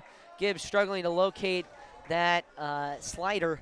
He doesn't want to let up an opening base runner for the Jaguars here. Here's the pitch. Swing and a miss. Beautiful slider there. Big Red fights back to a full count. All the pressure's on. Freshman versus senior. What will happen? The pitch. The payoff is fouled off as Rodriguez reached out for that one. So still 3-3 after 9.5. Here in the bottom of the 10th. The payoff from Gibbs is in there for called strike 3. Froze Rodriguez with the slider, and that'll bring up Dylan McFerrin. And ladies and gentlemen, that is just electric. Having a guy like Big Red being able to throw that slider down and away in a 3-2 count is really, really powerful, and it allows the Allows the Wildcats to get back into it and stay in this. So first pitch Exactly, Hugo, what you said. First pitch to McFerrin is a high and outside with a fastball. Gibbs, the righty, comes set and kicks and delivers. The 1-0 is in there for a called strike, 1-1. Yeah, really, really nice pitch there by Gibbs. Effective and efficient inning probably leads to us having an 11th inning. The 1-1 is outside, 2-1. Now, the CIF might have that regulation, but they did let up that regulation for a very special occurrence early on in the season when there were those monsoons in LA as Gibbs delivers and McFerrin fouls it off. When there were those monsoons in LA and the floods were projected, they decided that a game between Marantha and I believe San Juan Hills would go ahead as scheduled the night before the original game. So they played at midnight. 2-2 with one out, and it's in the dirt. 3-2. And I believe it was the first game of the season, and they wanted to get it off. They needed to get it off before the monsoon set in for a solid, week or so, and they thought the worst. So they started the game at midnight, finished at 2:35 a.m., and it was quite the game. 3-2 with one down. Gibbs kicks and delivers. Swing, and this one's fouled back into the screen. Yeah, Gibbs really was working that outside slider, trying to dig into that strike zone the opposite way. Wasn't working, and now he's working fastball. See what he goes here. 3-2 with one down here. The pitch on the way. Swing and a miss! Back-to-back. Two back-to-back strikeouts, one looking, one swinging.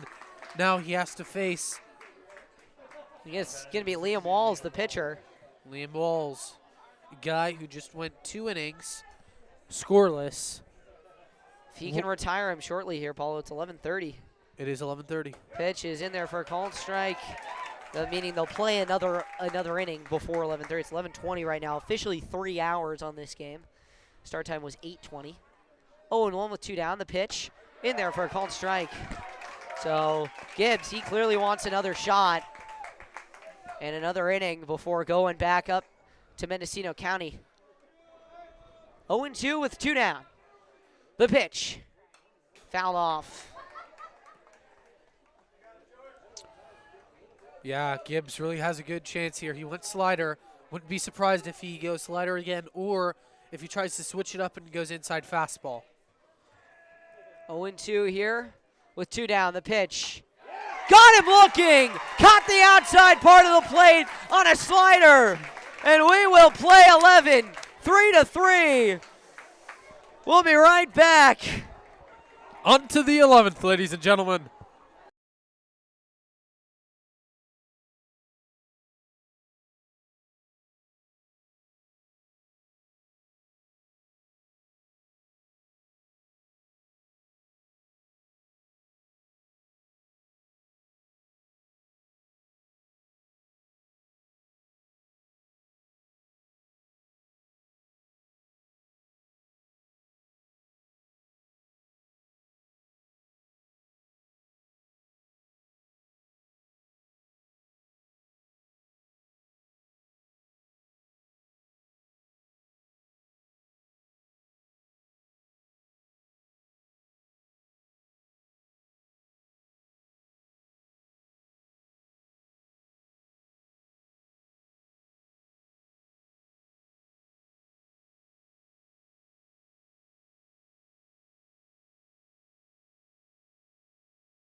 Welcome back here. What you didn't drive?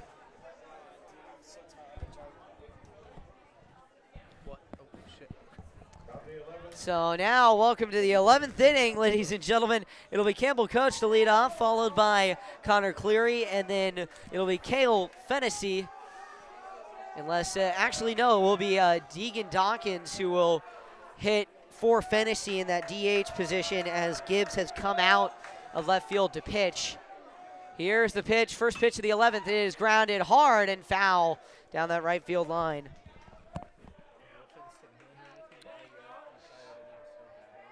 So here in the 11th inning, last inning of play, unless this inning goes exactly 3 more minutes, but unlikely. Here's the pitch from Walls. It's in there for a called strike. Coach disgruntled with himself as he did not offer at that one. 0-2 now. Seldom do we see games go 11 innings in high school, and especially right here in the championship game. 19 innings of baseball called here. The pitch, this one is fouled off to the right and almost takes off the head of a fan, but it nestles itself in the bleachers. Just the things that happen at 11:24 p.m. at Rec Park, Hugo. Yeah, the wind's starting to blow in a lot heavier. Coming in from left field. Here's the pitch. It is in there for a called strike. Coach can't believe it. I honestly can't believe it. And the umpire's thinking about what he wants to do with that. Bit of a gift, but Coach was not happy with that call, and the umpire is thinking about it, but he will not make an official. He's not going to toss him. Now Connor Cleary will step up to the plate.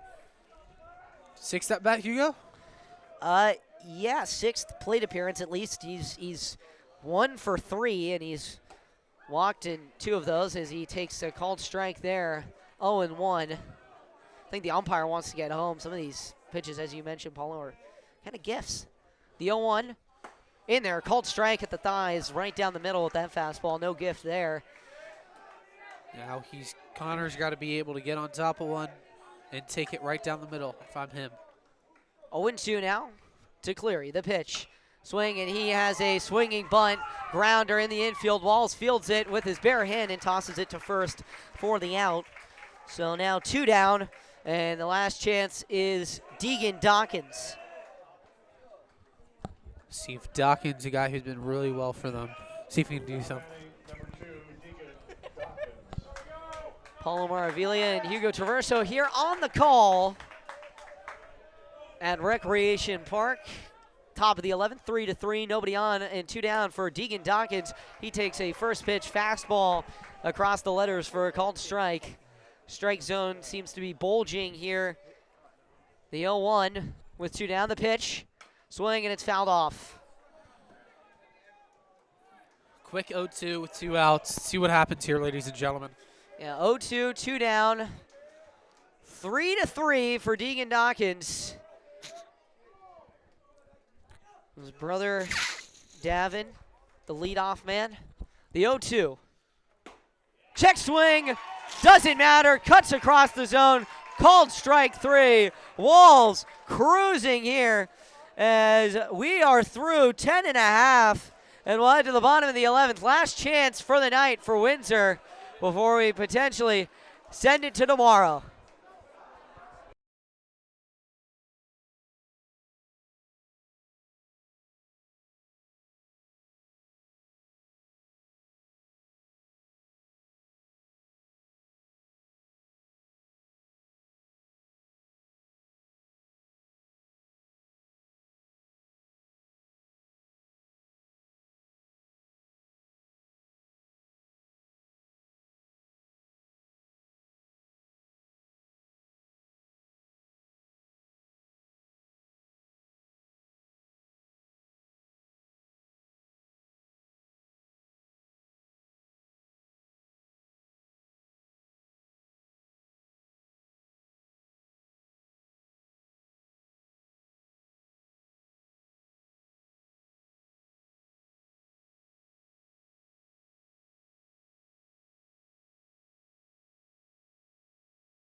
Welcome back here Hugo Traverso and Paulo Maravilla here for the bottom of the 11th as George Gibbs, his first pitch is a slider into the zone for a called strike. Facing Maddox Bussell, it'll be Bussell, Billingmeyer, and then Hollingsworth as the final three for Windsor. The 0-1 is in the dirt for called ball, 1-1 now. We have gone 11, and it has been now no one scored a run for 5 innings. Here's the pitch, swing and a miss. 1-2. The pitching has just been that dominant. We'll see when this game, if this game is continued, where it will be continued and when it will be continued. 1-2. The pitch, breaking ball in there, called strike 3. Gibbs, 5 consecutive strikeouts. And Gibbs looking for his 3rd inning of work. This is just honestly mesmerizing, Hugo. I've never seen a ball game like this. Well, we're about to cross over the CIF regulation at 11:29 here. Here's the pitch, swing and a miss. Billingmeyer, he is 0 for 3 tonight. We'll see if he can do it. Everett Billingmeyer waits the 0-1, and it's in the dirt. 1-1 at this field. With the wind tonight, it has been impossible to hit the ball. The outfield is cut so thick that it is so incredibly hard to get something into the outfield. The 1-1 is low, 2-1. So we have hit the magic number, 11:30, ladies and gentlemen. So at 11:31, they have to end the game. No inning can start past 11:30, so they'd have to pause the game and be ready as this one's fouled straight back. 2-2 now to Billingmeyer. Now we have to see, will Windsor be able to walk it off, or will the U and George Gibbs be able to hold them off? And they would then send it 11 as this one is lined up the middle and through into a base hit. Oh my goodness, Billingmeyer with 2 strikes on him, and he lines it up the middle and it falls down. So a runner on first here for Windsor as they have the top of the order coming up with 1 out. And I would just like to take this time, I know it's a very serious thing, just thank Philip Paul for all he's taught us at Cardinal Newman High School. Now Gibbs gets ready. Yeah, Gibbs will step off and check over on Billingmeyer, who's back quickly. Billingmeyer leads away. Left-handed batter Hollingsworth at the plate. 0 for 5 tonight. Here's the pitch. He shows bunt, pulls it back, and that one is in and out of the glove of Cleary.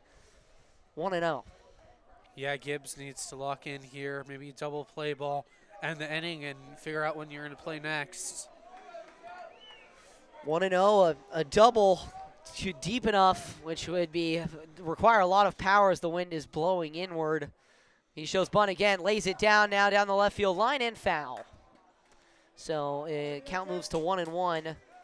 Hollingsworth, Ukiah has played very, very well with the small ball as Galletti will move back to third but likely play on the grass here to start the next pitch. And every strike counts here, Hugo, in a 1-1 count, trying to get ahead.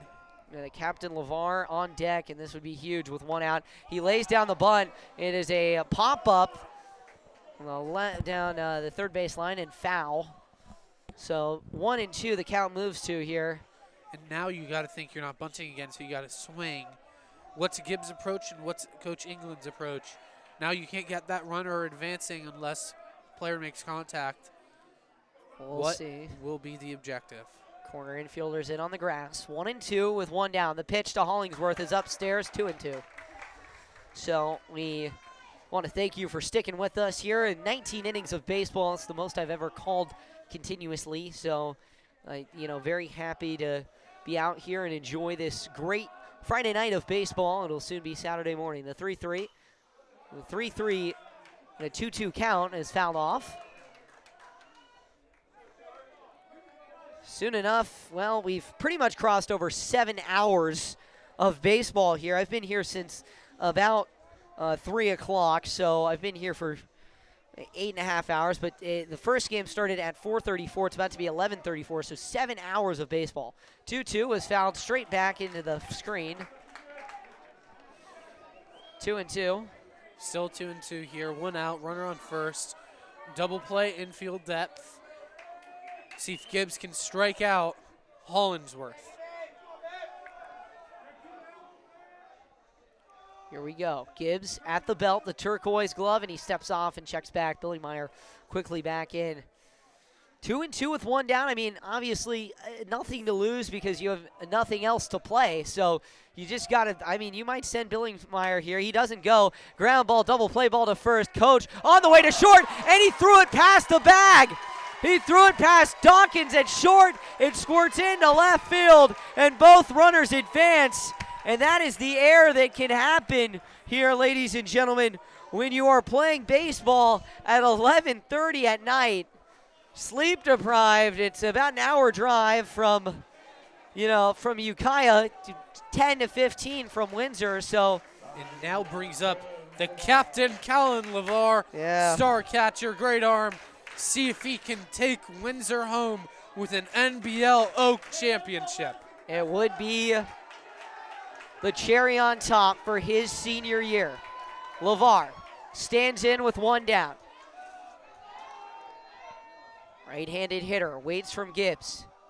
Two guys that will likely be first-team All-League. He lines this one into right field. It gets down, and it gets past the right fielder. They're going to stop Billingmeyer, though, at third. And now we have bases loaded.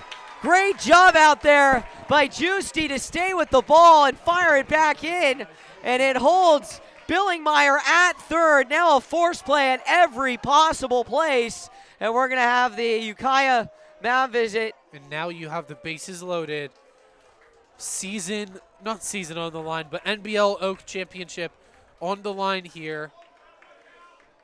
The head coach of Ukiah coming out, talking it through. I don't think you can take out Gibbs because of the pure fact that you can't play past 8:30. So Gibbs has to find a way to get 2 outs without giving up a run in very short amount of time. Yeah, that's a great job on Coach England to not get eager there and hold the runner at third. Saw it at the Cal-Stanford game last year. Twice Cal sent a runner around third, and it actually ended the game. They sent a runner around third thinking that they could tie the ball game, and the throw was way too early and way too in time to even send a runner around third, and led to some pretty embarrassing plays. First pitch here to Witherell, and he watches that one go low at the shin level. 1-0, ladies and gentlemen. 1-0, bases loaded here for Witherell.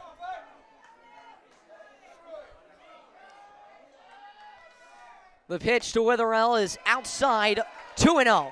So 2 balls from walking this thing off and walking in a run. We'll see what goes from Witherell, the left-handed batter. All he needs is a deep enough fly ball. Going to be tough with the wind swirling around here.